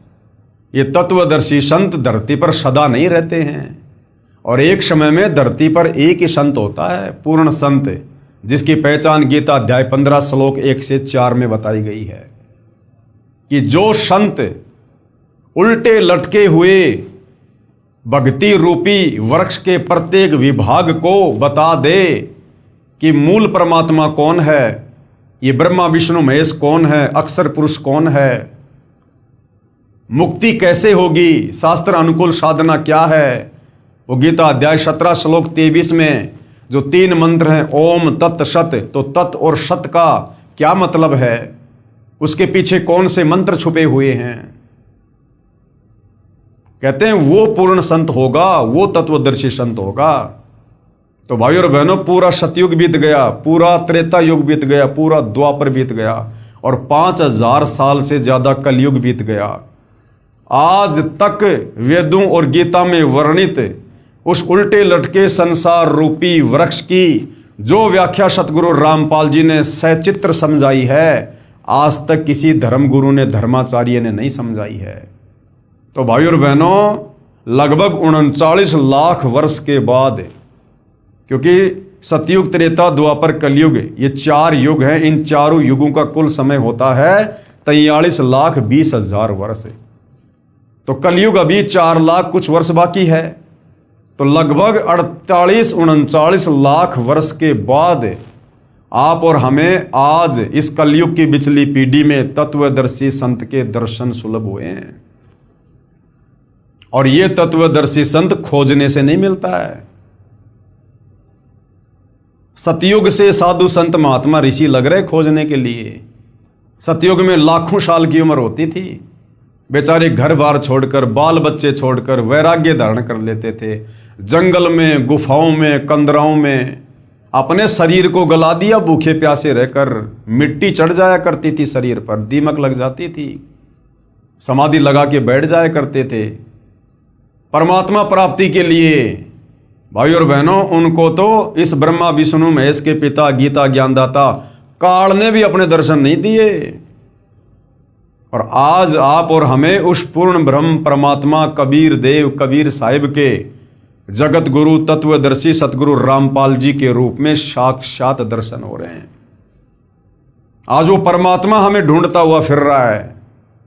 और यदि आज हमने मौका खो दिया और यदि फिर हमें कभी मनुष्य जन्म मिला, फिर हम परमात्मा को खोजते खोजते रह जाएंगे, नहीं मिलेगा। और यदि 184 योनि में गधे, कुत्ते, सुअर की अगर योनियों में चले गए, तो उसके बाद हमें ना तो तत्वदर्शी संत की पहचान करवाने वाला कोई मिलेगा, और यदि मिल गया तो हम उस 184 योनि के शरीरों में उस तत्वदर्शी संत की पहचान करने योग्य नहीं रहेंगे। आज गधे, कुत्ते, सुअर को आप बैठ के समझाओ कि भक्ति कर ले, राम का नाम ले ले, तत्वदर्शी संत आया हुआ है, उसको पता ही नहीं हम क्या भोग रहे हैं, क्योंकि वो भोग योनि है। अब वो भोग योनि भोग रहा है वो जीव, क्योंकि वो भी हमारी तरह कभी मनुष्य था, स्त्री या पुरुष, और उसको भी लोगों ने बताया, समझाया कि भाई भक्ति कर ले, परमात्मा आए हुए हैं। लेकिन वो अफलातुनी में रह गया कि किसने देखा भगवान, सब डींग मारते हैं, कुछ नहीं है, अपना काम धंधा करो, अपने बच्चों का पालन पोषण करो, यही भक्ति है, यही धर्म है बस। और यही छोटी मोटी साधना करता रहता था। अब वो भाई शरीर छोड़ने के बाद सत भक्ति उसकी बनी नहीं, सीधा 184 योनियों में काल ने ठोक दिया। अब वो अपना कर्म भोग रहा है, जो कर्म उसने मनुष्य योनि में किया था, शास्त्र विरुद्ध साधना करके, संतों की बातों को कानों के ऊपर से टाल दिया। आज वो गधा, कुत्ता, सुअर बनकर असहनीय पीड़ा भोग रहा है। जो सुबह उठते जूस पीता था, चाय पीता था, दिन में 3 बार बढ़िया बढ़िया भोजन खाया करता था, महंगे महंगे कपड़े पहनता था, नौकरी करता था, गाड़ियों में घूमता था, आज वो गधा बन के नंगा होके घूम रहा है। और गधे को उसका मालिक कभी घर पे खाना नहीं देता, सारा दिन उससे कमर तोड़ काम लेता है, और शाम के समय कान पकड़ के उसको कुर्डियों में छोड़ देता है। जितना पेट भर सकता है वो गधा घूम घूम के भरता है। और गधे की कमर पे जख्म हो जाता है, वो मिट्टी या ईंटों का बोरा बार बार उसकी रगड़ लगने से उसकी कमर छुल जाती है, उस कमर पर घाव हो जाता है। और जब वो चरने जाता है तब वो कौवा बैठकर उसकी कमर पर चोंच से घाव को नोचता है। वो असहनीय पीड़ा भोग रहा है, लेकिन पेट भी भरना जरूरी, खाना भी खाना जरूरी। तो भाई और बहनों, फिर आप और हमारी ये हालत हो जाएगी। फिर बैल बनेंगे, ऊंट बनेंगे, फिर किसान हमारे नाक को फोड़ेगा, नाक को फोड़ के उसमें रस्सा डालेगा, और उसके संकेतों के अनुसार नहीं चलेंगे तो रस्से को खींच खींच के नाक का हाल बेहाल कर देगा। पीड़ा उस प्राणी को भी उतनी ही होती है जितनी आप और हमें होती है मनुष्य शरीर में। आज यदि हमारे नाक का बाल भी उखाड़ लें तो कितनी पीड़ा होती है, तुरंत आंखों में आंसू आता है। अब सोचिए उस बैल की क्या हाल होगी, उस ऊंट की क्या दशा होगी,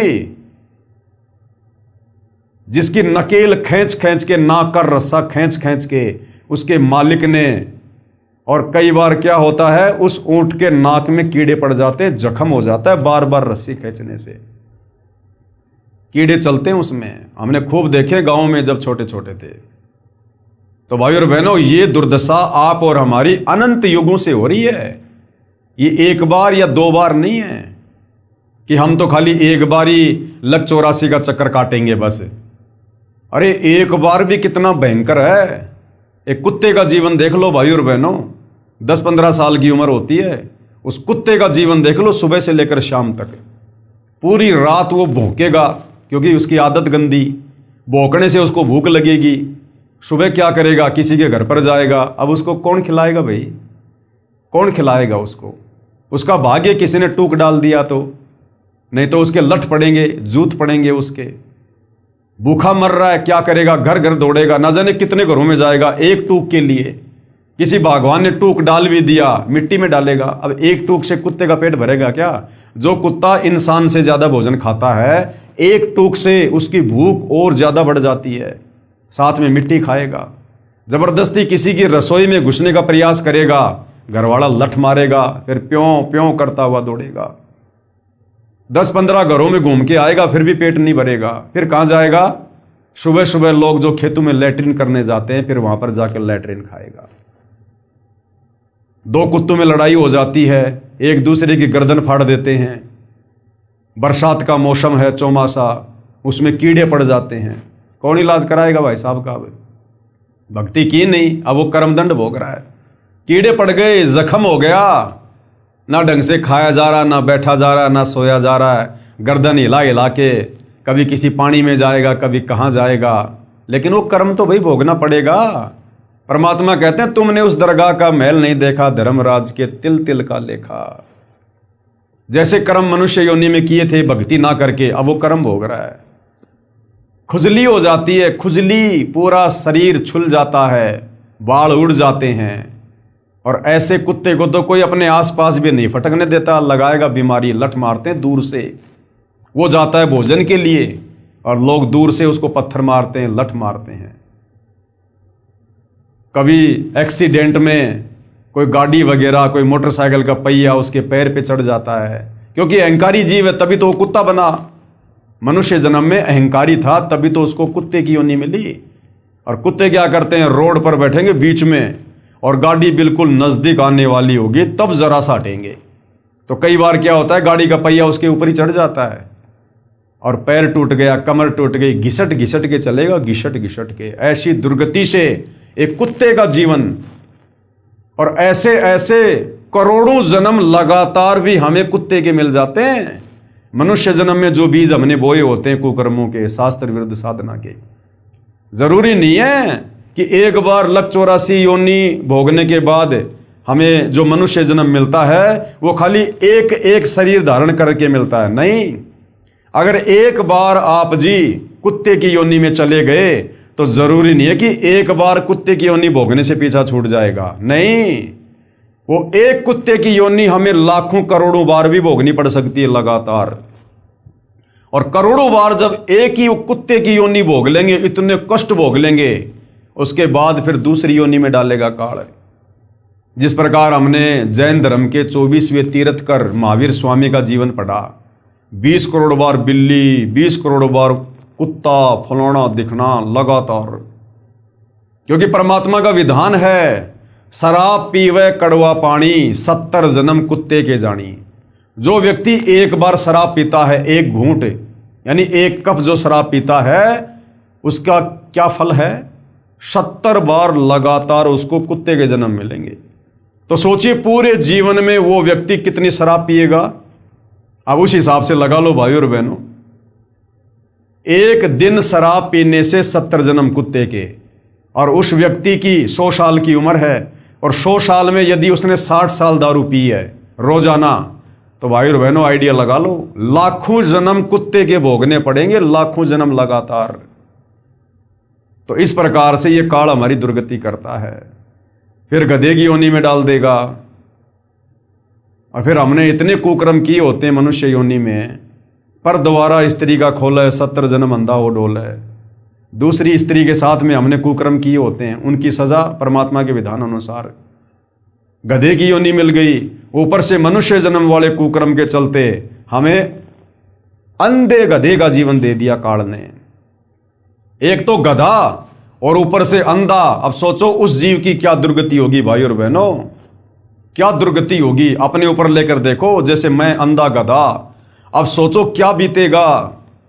आज तो हमारे माता पिता, भाई बहन, रिश्तेदार, यार दोस्त हमारी टेक केयर कर लेते हैं। कोई अंधा हो जाता है, कोई लूला लंगड़ा हो जाता है, कोई बीमार हो जाता है, उसका कौन रिश्तेदार, उसका कौन मेडिकल में उसको चेकअप करवाएगा। लोग देखते भी नहीं उस तरफ। सुखदेव ऋषि ने बताई अपनी आत्म कथा एक बार। परमात्मा कहते हैं सुखदेव ने 84 भुगती बना पजावे खरवो, पजावे पर ईंटों के भट्ठों पर वो गधा बना। और सुखदेव ने बताया कि मेरे मालिक ने मेरे से दिन रात काम लिया कमर तोड़, और मुझे खाना भी नहीं देता था पेट भर, जिस कारण से मैं कमजोर हो गया और मेरी कमर टूट गई और मैं अंधा हो गया। और चलते चलते चलते चलते एक ऐसी जगह पर गया, एक नाला था सकड़ा सा, मैं अंधा था, कमजोर था, मैं उस नाले में गिर गया और वहीं मैं अटक गया। अब लोगों को पता कि गधा नाले में अटका हुआ है, लेकिन लोगों ने मुझे बाहर निकालने के बजाय मेरे ऊपर पैर रखकर नाला पार करना शुरू कर दिया। और इस प्रकार कई दिनों तक भूखा प्यासा रहकर वो सुखदेव, जब उसकी दिव्य दृष्टि खुली, तब कह रहा है कि मैं ऐसे दुर्गति से मरा। सुखदेव जैसा ऋषि, वेद व्यास का बेटा, जिसने राजा परीक्षित को स्वर्ग से आकर 7 दिन तक भागवत की कथा सुनाई थी, उस सुखदेव ऋषि का जीव भी ऐसी यातना भोगने पर विवश हुआ, तत्वदर्शी संत के अभाव में, शास्त्र विरुद्ध साधना को करने के चलते। तो भाई और बहनों, आप और हमारी क्या हालत होगी, क्या दशा होगी। तो आज आप और हमें वो सु अवसर प्राप्त हुआ है जो अभी तक सुखदेव ऋषि को भी प्राप्त नहीं हुआ। इसलिए भाई और बहनों, इस सु अवसर को मनुष्य जन्म प्राप्त करके यदि किसी ने गवा दिया, खो दिया, फिर हम अनंत युगों के लिए, क्योंकि परमात्मा फिर हमसे बहुत नाराज होगा। ऐसा मौका परमात्मा खुद आए हैं हमारे आत्म कल्याण के लिए, जो भगवान ढूंढने से नहीं मिलता। आज वो परमात्मा खुद चलकर आया है हमें भक्ति देने के लिए, क्योंकि ये भक्ति युग है। और इस समय यदि हमने उनके रहम को ठुकरा दिया तो फिर परमात्मा हमसे बहुत नाराज होगा, और ऐसे जीवों को फिर परमात्मा कई हजारों युगों तक वापस नहीं संभालता है। तो भाई और बहनों, ये ऐसा शास्त्र प्रमाणित ज्ञान है कि आज तक हमारे धर्म के चारों शंकराचार्यों ने दिया। अरे वो शंकराचार्य तो संस्कृत के प्रकांड ज्ञाता हैं, फिर भी आप उनका एक भी सत्संग दिखा दीजिए जिसमें ऐसा निर्णायक ज्ञान जो सतगुरु रामपाल जी परमेश्वर जी ने दिया है। यदि हमारे शंकराचार्यों ने दिया हो तो बता दो। यदि गीता अध्याय 15 श्लोक नंबर 1 से 4 के अनुसार उल्टे लटके हुए संसार रूपी पेड़ की व्याख्या यदि चारों शंकराचार्य ने की हो तो बता दो। गीता अध्याय 4 श्लोक 34 के अनुसार यदि वो तत्वदर्शी संत चारों शंकराचार्यों में से कोई हो तो बता दो। उन चारों शंकराचार्यों को तो चारों वेदों का भी ज्ञान नहीं। शंकराचार्यों की 4 पीठ हैं भारत देश के चारों कोणों में, और एक एक वेद को लेकर बैठे हैं, एक एक वेद को। तो भाई और बहनों, सौभाग्य हमारा कि स्वयं कबीर परमेश्वर जी के अलावा धरती पर प्रकट होकर इस तत्व ज्ञान को, इन धर्म शास्त्रों को, ना केवल हिंदू धर्म के, सर्व धर्मों के धर्म शास्त्रों को इस प्रकार से जैसे पहली कक्षा के बच्चे को समझाया जाता है उंगली रख रख के, सतगुरु रामपाल जी के अलावा, इस कबीर परमेश्वर के अलावा कोई समझा नहीं सकता। तो भाई और बहनों, ऐसा रहम हुआ है पूज्य गुरुदेव भगवान का, परमेश्वर का, विशेष रजा, विशेष दया। लोग कहते हैं भगवान निराकार, भगवान निराकार। अरे भगवान साकार, चारों वेद चिल्ला रहे, गीता जी गवाही दे रही, बाइबल गवाही दे रही, कुरान शरीफ गवाही दे रही, गुरु ग्रंथ साहिब चिल्ला रहा कि परमात्मा साकार है, दिखाई देता है, धरती पर आता है, मनुष्य के जैसा है, उसी ने हमें पैदा किया है, अपने रूप में पैदा किया है।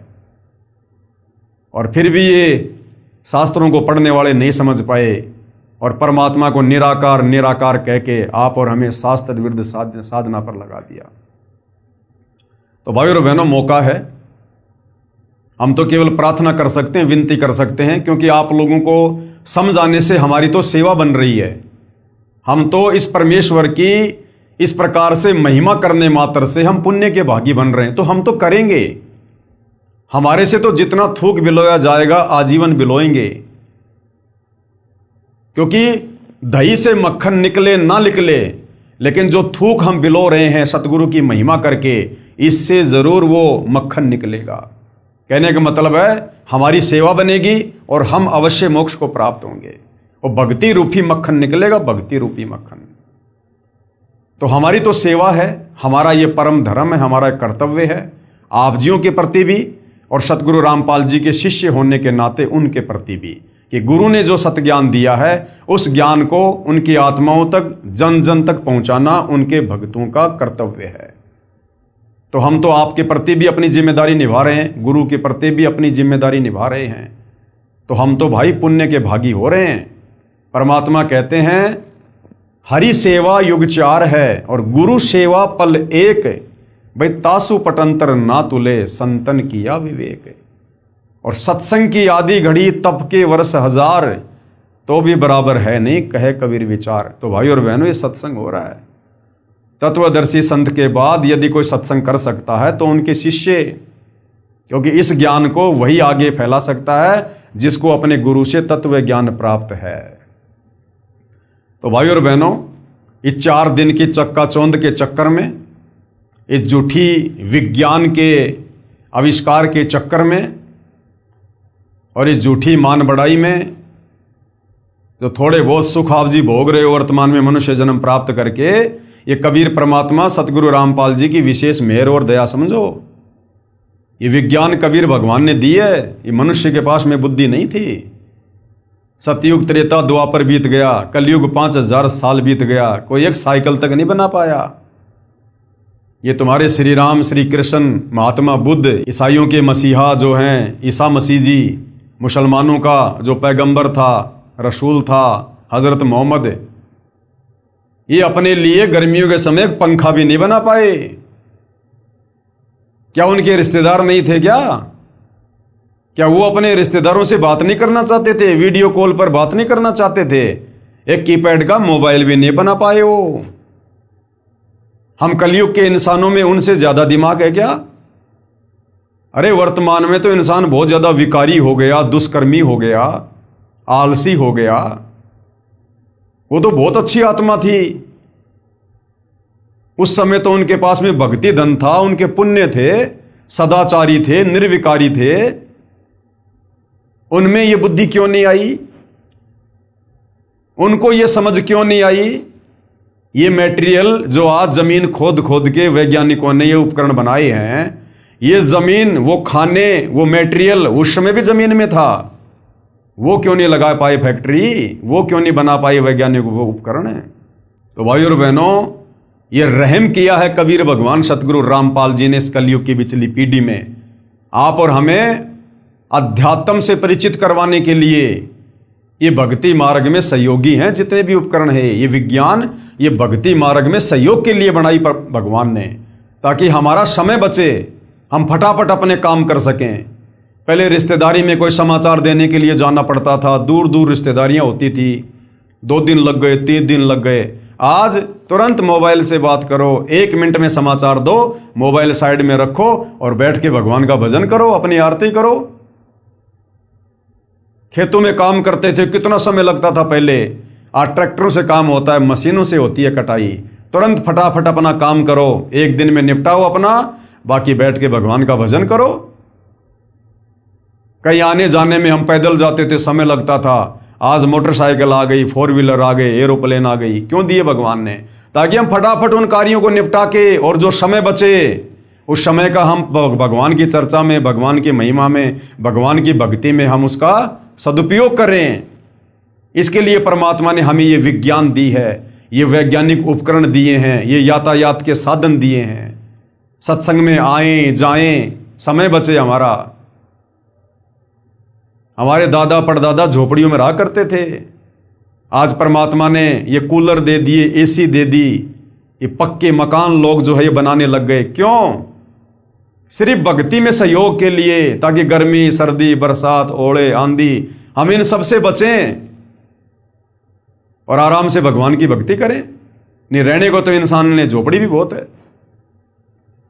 तो भाई और बहनों, कहने का मतलब है आज जो दया इस कलयुग के इस समय में, जिसको बिचली पीढ़ी का समय कहते हैं, जो दया उस कबीर परमेश्वर सतगुरु रामपाल जी भगवान की हुई है, ये असीम है, अवर्णनीय है, अकल्पनीय।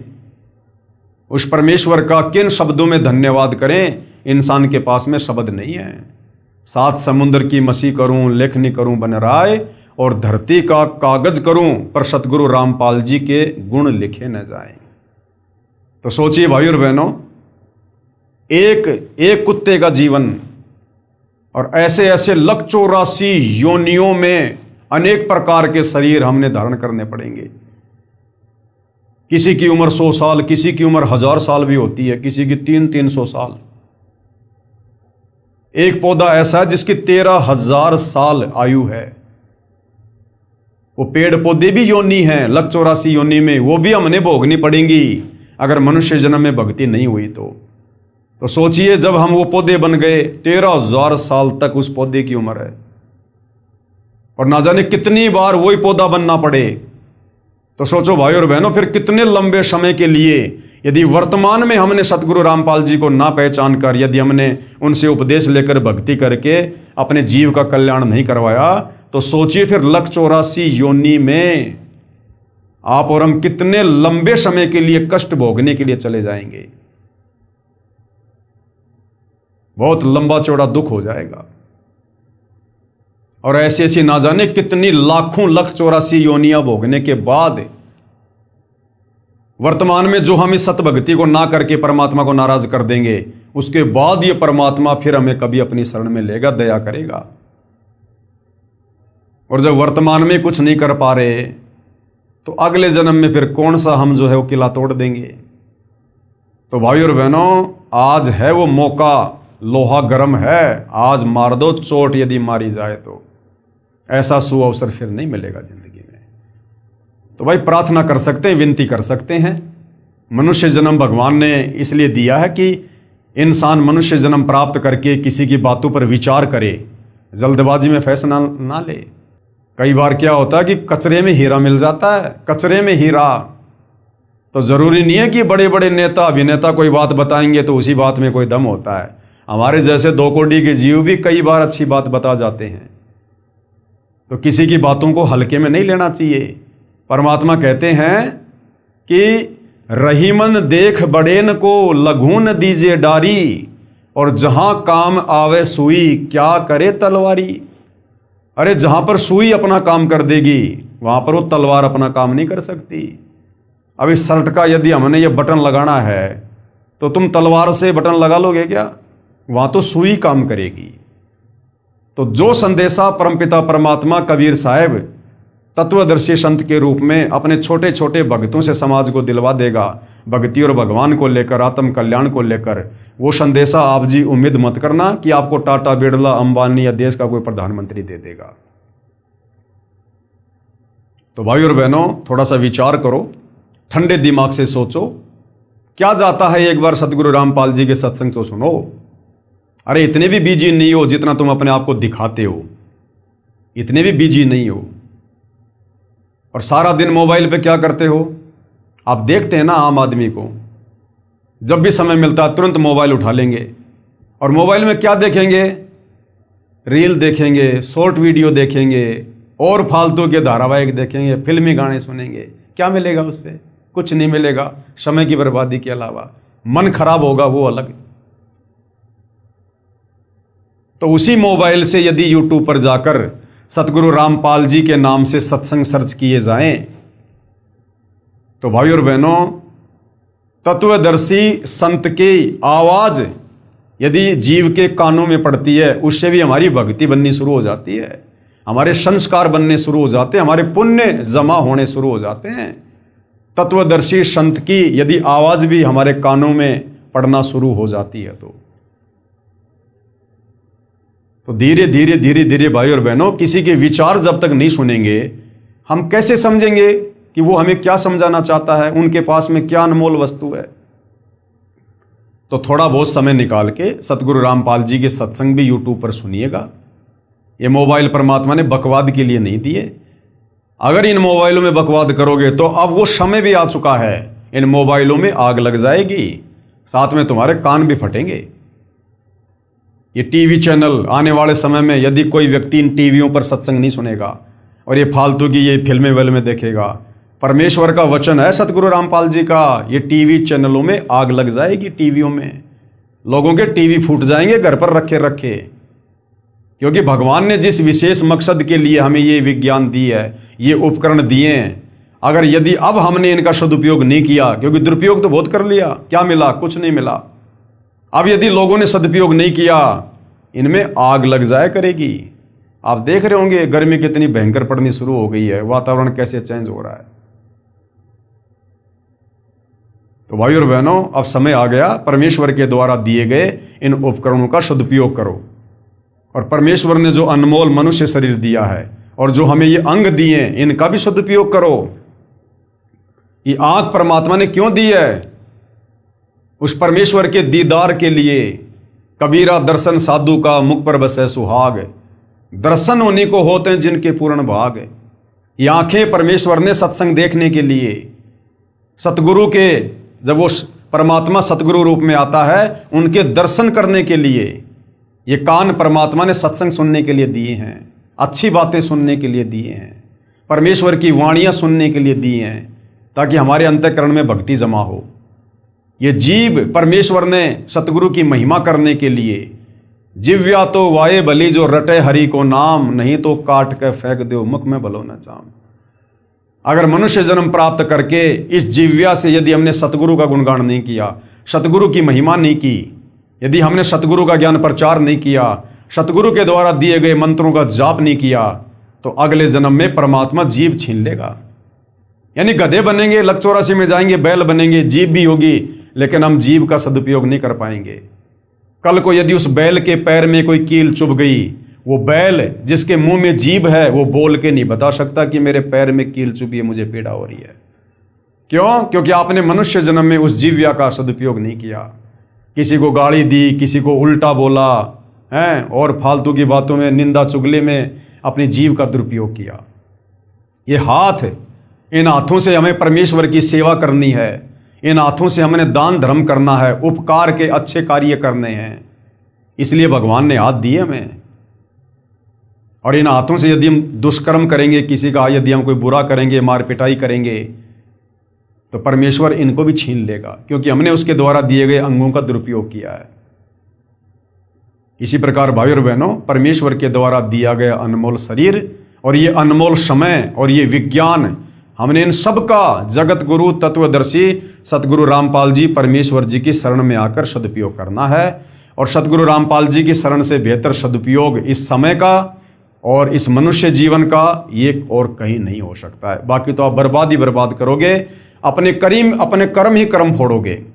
अगर शुभ कर्म बनाने की कोई जगह है तो सतगुरु रामपाल जी के चरण हैं, उनकी भक्ति है। बाकी तो हम मनुष्य जन्म प्राप्त करके अपने कर्म बिगाड़ सकते हैं, कर्म फोड़ सकते हैं। तो हम तो केवल विनती कर सकते हैं भाई और बहनों, आज YouTube पर सतगुरु रामपाल जी के ढेरों सत्संग हैं। गूगल पर जाकर ज्ञान गंगा पुस्तक की PDF डाउनलोड करो, अन्यथा www.jagatgururampalji.org ये वेबसाइट है, इस पर आपको सारी पुस्तकें सतगुरु रामपाल जी के द्वारा लिखित मिलेंगी, उनके ऑडियो वीडियो में उनके सत्संग मिलेंगे। कैसे आप सतगुरु रामपाल जी से नाम उपदेश प्राप्त कर सकते हैं वो भी जानकारी मिलेगी। और नाम उपदेश प्राप्त करने के बाद जब हम मर्यादा में रहकर उनके द्वारा बताई गई भक्ति करेंगे तो जो कार्य हमारे आज इतनी मेहनत करते करते बैल और गधे की तरह दिन रात मार्केट में भागते भागते भी सफल नहीं हो रहे, वही कार्य हमारे आधे समय में सफल होंगे, बिना किसी भागदौड़ के, बिना किसी टेंशन के। क्योंकि भक्ति करने से हमारे पुण्य बनेंगे और पाप और पुण्य से सृष्टि चलती है। वैसे आप कितना ही भाग लो, कितना दिमाग लगा लो, कुछ नहीं होगा। एक आदमी करोड़ों रुपए लगा के धंधा करता है, फेल हो जाता है, और एक आदमी छोटे से समोसे की दुकान खोलता है, माला माल हो जाता है, अपने पुण्य और पाप के कारण। तो वर्तमान में कलयुग है, हमारे जो पुण्य थे हमने 3 युगों में खा लिए, खर्च कर लिए, मौज मस्ती करके, राजा महाराजा के जीवन प्राप्त करके। अब है कलयुग, चौथा युग, अब बच गए पाप कर्म। अब पाप कर्म से दुख संकट परेशानी आती हैं। मेहनत करते करते घर का खर्चा नहीं चलता। आदमी फिर क्या करता है, गलत रास्ते अपनाता है, चोरी जारी ठगी मिलावट रिश्वतखोरी, और ज्यादा कर्म बिगड़ने शुरू हो जाते हैं। घर में पैसा तो आता दिखाई देता है, लेकिन हमारे कर्म कितने बिगड़ रहे हैं। और जब उन कर्मों का दंड भोगने का समय आएगा, फिर रोएंगे ऊपर मुंह करके, हे भगवान मैंने क्या कर दिया। तो भाई और बहनों, आज इतना अच्छा मौका है, जो कार्य आज आप 18-18 घंटे करके ओवर टाइम करके और फिर भी आप इतना मेहनताना प्राप्त नहीं कर पा रहे, सतगुरु रामपाल जी की शरण में आने के बाद आपको ओवर टाइम भी करने की जरूरत नहीं पड़ेगी। उस परमेश्वर की शक्ति से, समर्थता से आप और हमारे कार्य चुटकियों में सिद्ध होंगे। चुटकियों में आंखों में आंसू भर भर के रोया करेंगे, परमात्मा पहले सद्बुद्धि क्यों नहीं आई, पहले क्यों गधे और बैल की तरह भाग रहा था अज्ञानता में। क्योंकि फिर भगवान भगत को भक्ति के लिए समय भी देगा और भगत के विश्वास के लिए उसके कार्य भी सिद्ध करेगा अपनी तरफ से, अपनी समर्थता से। और कैसे कार्य होंगे, सतगुरु रामपाल जी कहते हैं, जैसे पहले हम इन पशुओं को चारा खिलाने के लिए और हाथ का जो गंडासा होता था उससे वो चारा काटा करते थे हम। कितना समय लगता था, 2-3 घंटे, तब जाकर 1 या 2 पशुओं के लिए 2 छाबड़ी 1 छाबड़ी चारा होता था। और आज लाइट आ गई, जिसने लाइट का कनेक्शन ले लिया, घर में मोटर लगा ली और चारा काटने वाली मशीन लगा ली, आज वो 1 घंटे में पूरे गांव के पशुओं के लिए चारा काट सकता है। तो पावर का उसने कनेक्शन ले लिया, जिस कारण से अब वो इतने कम समय में इतना लाभ प्राप्त कर रहा है। तो जब तक हम सतगुरु रामपाल जी के शरण में नहीं आते हैं, तब तक समझो हम जो भी मेहनत कर रहे हैं ना, हम हाथ के गंडासे से सारा काम कर रहे हैं। और जिस दिन सतगुरु रामपाल जी की शरण में आ जाएंगे, मर्यादा में रहकर भक्ति करेंगे, उसके बाद फिर भाई और बहनों, हमारे काम जो हमारे से नहीं हो रहे थे, इतनी मेहनत से नहीं हो रहे थे, अब वो सतगुरु रामपाल जी की शक्ति से, उनकी समर्थता से होंगे। और कैसे होंगे, ये परमेश्वर का काम है। आप और हम 2 कोटि के जीव हैं, बस हम तो केवल देखते रह जाएंगे। परमात्मा इतने सुख देगा, हमारी बुराइयां छूट जाएंगी। आज हम जो कमा रहे हैं उसका आधे से ज्यादा धन हम व्यर्थ की परंपराओं में, इन कुरीतियों में बर्बाद कर देते हैं, तीज त्योहार में बर्बाद कर देते हैं, लेन देन में, शादी विवाह भात चूचक सिंधारा कोथड़ी, इनमें बर्बाद कर देते हैं। ऊपर से बीड़ी सिगरेट का नशा, मांस खाना, जुआ खेलना, ये सट्टे लगाना, इनमें बर्बाद कर देते हैं। तो सतगुरु रामपाल जी के सत्संग सुनने के बाद, उपदेश लेने के बाद, ये सारी तो बुराइयां छूट जाएंगी। ना हम कोई नशा करेंगे, ना मांस आहार करेंगे, ना ये फालतू के होली दिवाली त्योहार मनाएंगे, और ना फालतू के ये परंपरा के तहत ब्याह शादी में इतना खर्चा, इतना पाखंड, इतना दिखावा, ना हम ये करेंगे। तो बताओ फिर खर्चा होगा कहाँ? जो कमाएंगे वो भी ज्यादा रहेगा हमारे पास में, खर्च ही नहीं हो पाएगा। और अपने गुरुदेव भगवान को दान धर्म करेंगे, 1 रुपया देंगे, भगवान 1000 देगा रिटर्न, समय आने पर 1000। किसी भगत ने फिर किसी के आगे हाथ फैलाने की जरूरत नहीं पड़ेगी। गुरुदेव कहते हैं, मांगे सो ही बढ़वा कहिए, दर दर फिरे अज्ञानी, और जोगी जोग संपूर्ण जिसका, मांग ना पीवे पानी। तो परमात्मा ऐसे माला माल कर देगा, वरना क्या आवश्यकता है भगवान की भक्ति की? अगर ऐसे ही अगर घसीट घसीट के चलना है सांप की तरह, मेहनत करते करते, फिर क्या आवश्यकता है भगवान की भक्ति की? तो भाई और बहनों, अभी तक हमने भगवान को जाना ही नहीं, हमारे धर्म गुरुओं ने भगवान की पहचान करवाई नहीं। अब सतगुरु रामपाल जी ने आके बताया कि परमात्मा क्या शक्ति है, क्या पावर है, क्या काम करती है। एक बार भगवान की शरण में आकर देखो, उसके बाद देखो कैसे हमारे कार्य होते हैं, कितनी आत्म संतुष्टि मिलेगी, कितना धैर्य होगा, कितने संयमित हो जाएंगे। और जो चिंता हमें सताए जाया करती थी भविष्य को लेकर, आगे को लेकर, वो चिंता समाप्त है। क्योंकि हमें खुद भविष्य का पता चल जाएगा ना। बिना भक्ति के कितना ही दौड़ लो, कितना ही भाग लो, हमारी दौड़ कभी खत्म नहीं हो सकती। हम मर जाएंगे, हमारे कार्य और जिम्मेदारियां पूरी नहीं हो सकती। अब गुरुदेव भगवान हमें तत्व ज्ञान देकर भविष्य बता देते कि बेटा तू क्यों भाग रहा है, क्यों गधे और बैल की तरह कमा रहा है, किसके लिए कमा रहा है? सब अपना भाग्य लिखवा के लाते हैं, कोई किसी के भरोसे नहीं आता। और करनी थी भक्ति, और कर रहा तो सारे काम जानवर वाले। तो तत्व ज्ञान होने से फिर हमारी भागदौड़ मिट जाएगी कि भैया मैंने तो भक्ति करके सतलोक जाना है, इस गंदे लोक में मैं जोड़ जोड़ के मकान बना बना के झूठा दिखावा समाज के सामने कर करके मैं क्या प्राप्त कर लूंगा? कल को लकवा मार गया, पैरालाइसिस हो गया, वो समाज मेरा क्या साथ दे देगा? एक बार आएंगे, दो बार आएंगे, देख के चले जाएंगे, वो परेशानी तो मुझे उठानी पड़ेगी। तो फिर इंसान की भागदौड़ मिट जाएगी, उसे अपनी मंजिल का पता चल जाएगा कि तेरी मंजिल गधे और बैल कितना कमा कमा के ये मकान बनाने की नहीं है, बड़े बड़े बिजनेस सेट करने की नहीं है। तेरी मंजिल तो इस काल के जाल से बाहर निकलने की है, और वो होगी सतगुरु रामपाल जी से उपदेश लेकर भक्ति करने से। तो हमारी भागदौड़ मिट जाएगी कि सामने तो कुआं है, मैं कहां दौड़ रहा हूं, सामने तो काल का कुआं है, गिरूंगा तो मरूंगा। तो हम माया को संग्रह करने से पीछे हटेंगे, हमारे को संतुष्टि होगी, और फिर देखना जीवन खुशहाल होगा। जब चिंता मिट गई तो सब कुछ मिट गया, और ऊपर से भगवान की भक्ति मिल गई, जिसे जन्म मरण का रोग कटेगा, ना लक 84 में जाएंगे, और ये मनुष्य जन्म आखिरी मनुष्य जन्म, उसके बाद सीधे सतलोक जाएंगे। इससे भी बढ़िया सुंदर लंबा चौड़ा गोरा चिट्टा तेजोमय शरीर मिलेगा। वहां ना सतलोक में कोई काम करना, ना वहां कोई लड़ाई झगड़ा, ना कोई टेंशन, ना कोई भागा दौड़ी, कुछ नहीं। अपने कबीर भगवान के भंडार से सारी सुविधा है, हम तो सोच भी नहीं सकते इस गंदे लोक में। जैसे गुरुदेव कहते हैं, एक तो नमक की बोरी और एक खंड की बोरी, दोनों का रंग एक जैसा, लेकिन नमक का स्वाद अलग है और बूरा का स्वाद अलग है। तो ऐसे ही भाई और बहनों, जैसा ये हमें दिखाई दे रहा है ना, यहाँ पर कितना अच्छा ये धरती, बाग बगीचे, घूमने फिरने की जगह, पहाड़, नदियां, ऐसा ही सतलोक है। ये 21 ब्रह्मांड सतलोक का ही एक टुकड़ा है।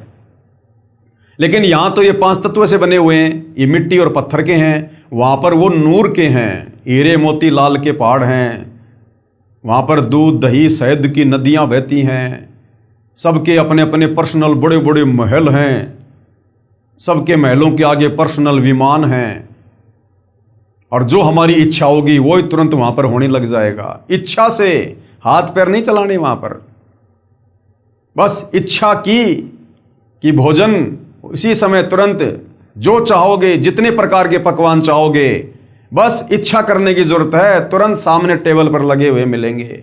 नूरी भोजन, उस भोजन को करने के बाद कोई पेशाब नहीं, कोई लेटरिन नहीं, कोई डकार नहीं, कोई पेट नहीं फूलना, ना किसी की तोंद आनी, ना कोई कमजोर होना, ना शरीर में कोई रोग है, कुछ नहीं, ना कोई दाढ़ी वाड़ी करनी रोजाना फाजाना, कुछ नहीं वहां पर, ना रोजाना कोई कपड़े बदलने, वहां पर अमर चीर हैं, अमर वस्त्र हैं, ना कपड़ों को धोने की जरूरत है, ना साबुन लाने की जरूरत है, ना माता पिता को अपने बच्चों की चिंता, ना वहां कोई गुमता है, ना वहां किसी सिंह, भेड़िए, भालू, सांप का कोई डर है। तो भाई और बहनों, वहां का तो वर्णन ही करना नामुमकिन है। ये तो हम उतना ही बता सकते हैं जितना गुरुदेव भगवान ने संकेत किया हुआ है, केवल बता सकते हैं, बाकी असली आनंद तो वहां जाकर ही भोगेंगे। लेकिन वहां जाएंगे कैसे? तत्वदर्शी संत की शरण में आकर और उनके बताए अनुसार आजीवन मर्यादा में रहकर भक्ति करके। और ये जो हम देख रहे हैं ना, इस काल का ये नश्वर संसार, इसमें चाहे कितनी सुविधा दिखाई दे रही है हमें वर्तमान में, कितनी भी बड़े बड़े राजपद हैं, बड़ी बड़ी कार हैं, कोठियां हैं, धन है, बड़े बड़े बाग बगीचे हैं, लोगों के पास में हैं, बड़ी बड़ी प्रॉपर्टियां, कुछ भी हैं, हमने जरा भी आस्था नहीं रखनी। दूसरों की तो छोड़ दो, अगर हमारे पास भी भाग्यवश अगर इतना धन है, इतनी सुविधा है, हमने उनमें भी कोई आस्था नहीं रखनी है, क्योंकि गुरुदेव ने हमें हकीकत बता दी किस ब्रह्मांड की। ये खोकापुर है, ये उत्पत्ति और प्रलय में आता है, एक दिन सब नष्ट हो जाएगा, मिट्टी बन जाएगी। ये झूठा दिखावा है, काल ने तुम्हें भ्रमित कर रखा है। और इस तत्व ज्ञान को आधार बनाकर, और जैसी हमारी तड़फ सतलोक में रहते सहते और इस काल के साथ 21 ब्रह्मांड में आने की बनी थी, यानी सतलोक के सुख जिनका वर्णन नहीं किया जा सकता, हमें उस समय जब काल के ऊपर आस्था हुई, हमें सतलोक का एक भी सुख अच्छा नहीं लग रहा था। एक भी सुख, सतलोक की किसी भी वस्तु में हमारी कोई इच्छा नहीं बन रही थी। तब परमात्मा ने हमें काल के साथ यहां भेजा। अब इसी प्रकार सतगुरु रामपाल जी के ज्ञान को सुनकर, सारी सृष्टि रचना को समझकर, सतलोक के सुखों को सुनकर, अब इस काल के लोक में चाहे कितने सुख हों, असल में तो सुख है ही नहीं, ये केवल नाम है सुख का, बाकी धोखा है।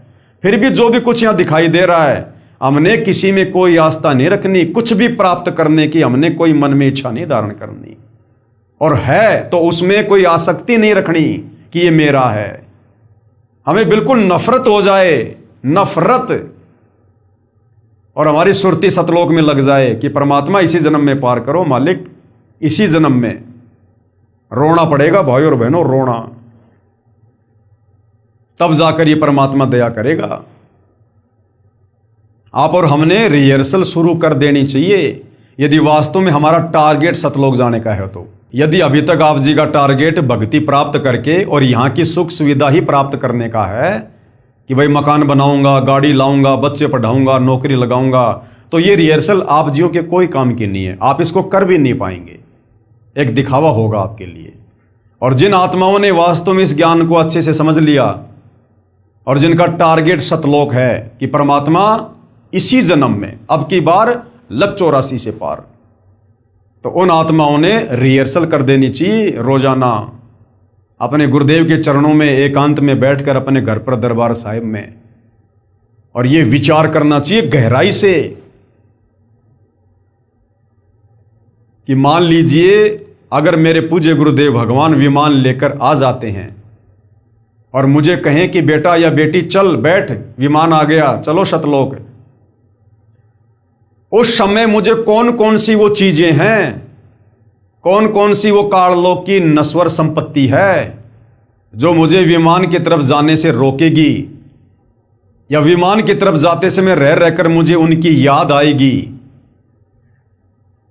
वो कोई मेरा बेटा है या बेटी है, पोता है, पोती है, कार है, कोठी है, संपत्ति है, माँ बाप है या पत्नी है, क्या है। एक मन में एक विचार कीजिए, कल्पना कीजिए कि जैसे मैं बैठा हुआ हूं, इधर मेरा मकान है, मेरा परिवार है, सारी सुख सुविधा है, और इधर मेरे गुरुदेव भगवान विमान लेकर आ गए और कह रहे हैं बेटा आजा फटाफट सतलोक के लिए चल। अब मुझे कौन सी वो चीज है इस संसार की जो मुझे विमान की तरफ जाने से रोकेगी?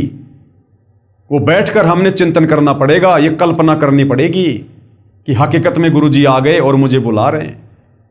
अब मुझे वो बेटा याद आएगा, बेटी याद आएगी, कार, कोठी, संपत्ति, पैसा, क्या मुझे याद आएगा?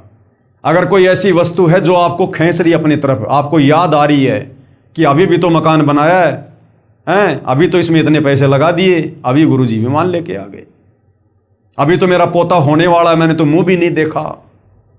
तो अगर इस प्रकार की कोई वस्तु हमें रोक रही है, टोक रही है, तो गुरुदेव कहते हैं वो वस्तु बेटा तुम्हारे लिए काल का फंदा है, वो काल का जाल है, काल का षड्यंत्र है। अभी तेरी आस्था उन्हीं चीजों में है, तो तू रिहर्सल कर उन चीजों से पीछा छुड़वाने की, कि अगर मैं रह गया और नहीं जा पाया, फेल हो गया, या परमात्मा ने मुझे छोड़ दिया, तो वो बेटा, बेटी, पोता, पोती, ये कार, कोठी, मकान सदा मेरे साथ नहीं रहने वाला है।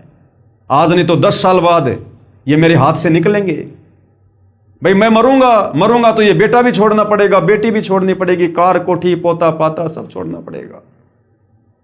तो ये तो वैसे भी छोड़ना है, तो क्यों ना आज ही छोड़ दूं।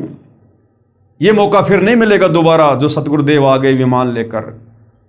तो भाइयों और बहनों, अगर उस समय पैर में चप्पल नहीं है तो चप्पल पहनने की भी नहीं सोचनी कि गुरुजी मैं चप्पल पहन के आ जाता हूं, इतने में फेल हो जाओगे।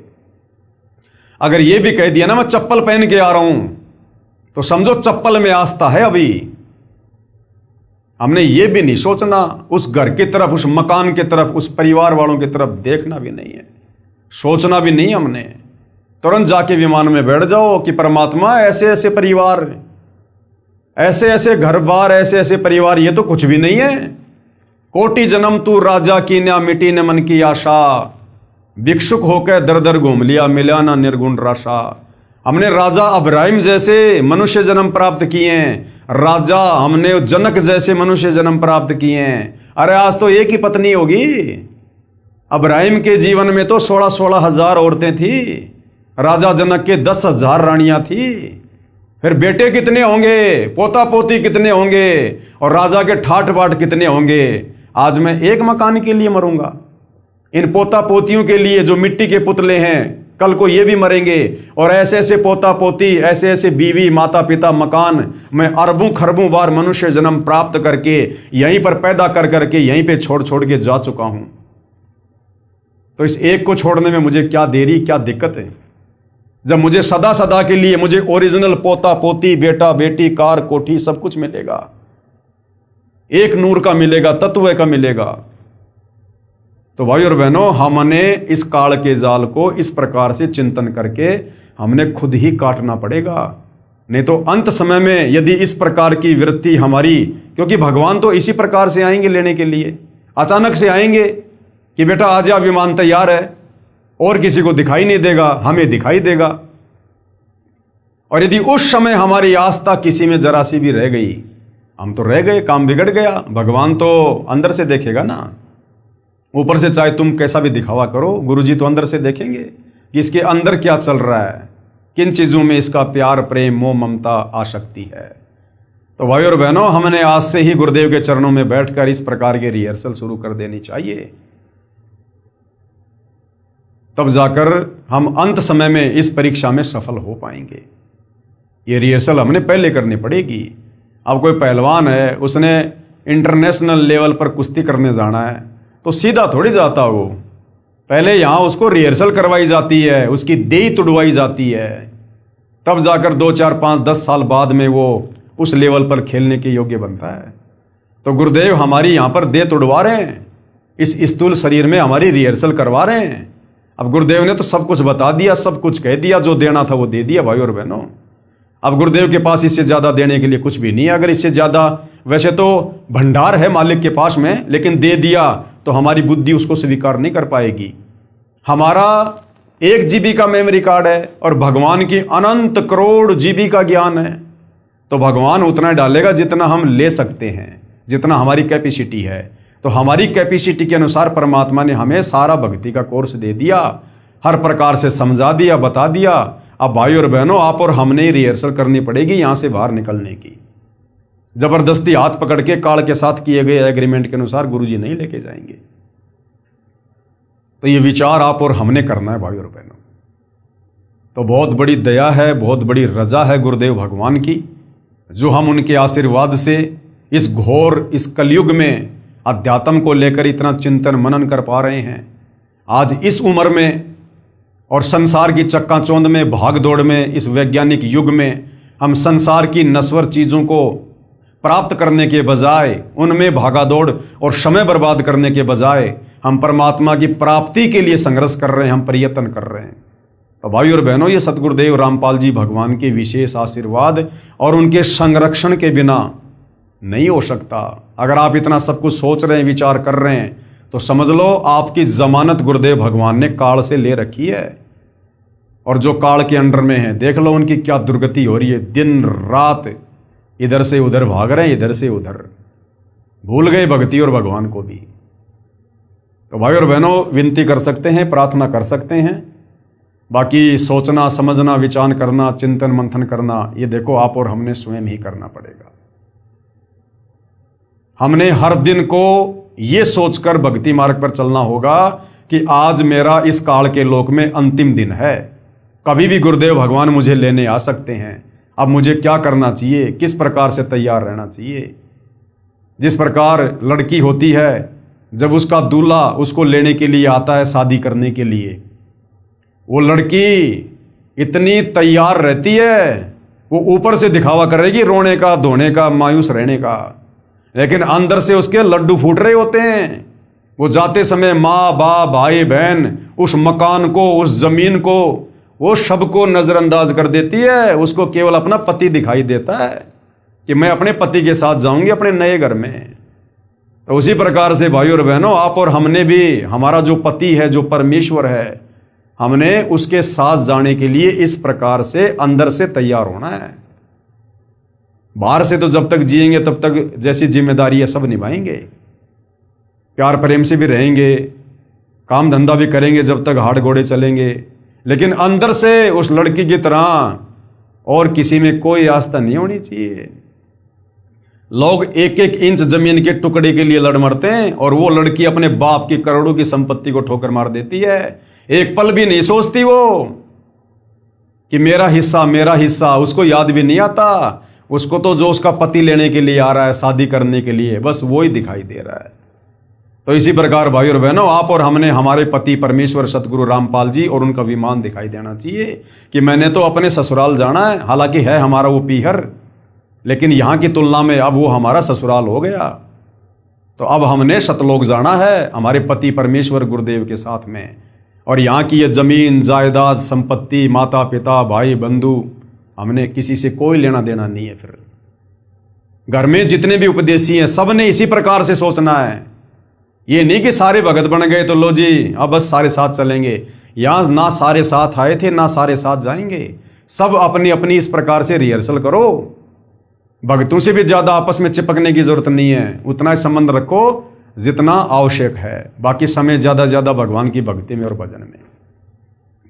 तो भाई और बहनों, केवल प्रार्थना कर सकते हैं, इससे ज़्यादा हमारे हाथ में और कुछ नहीं है।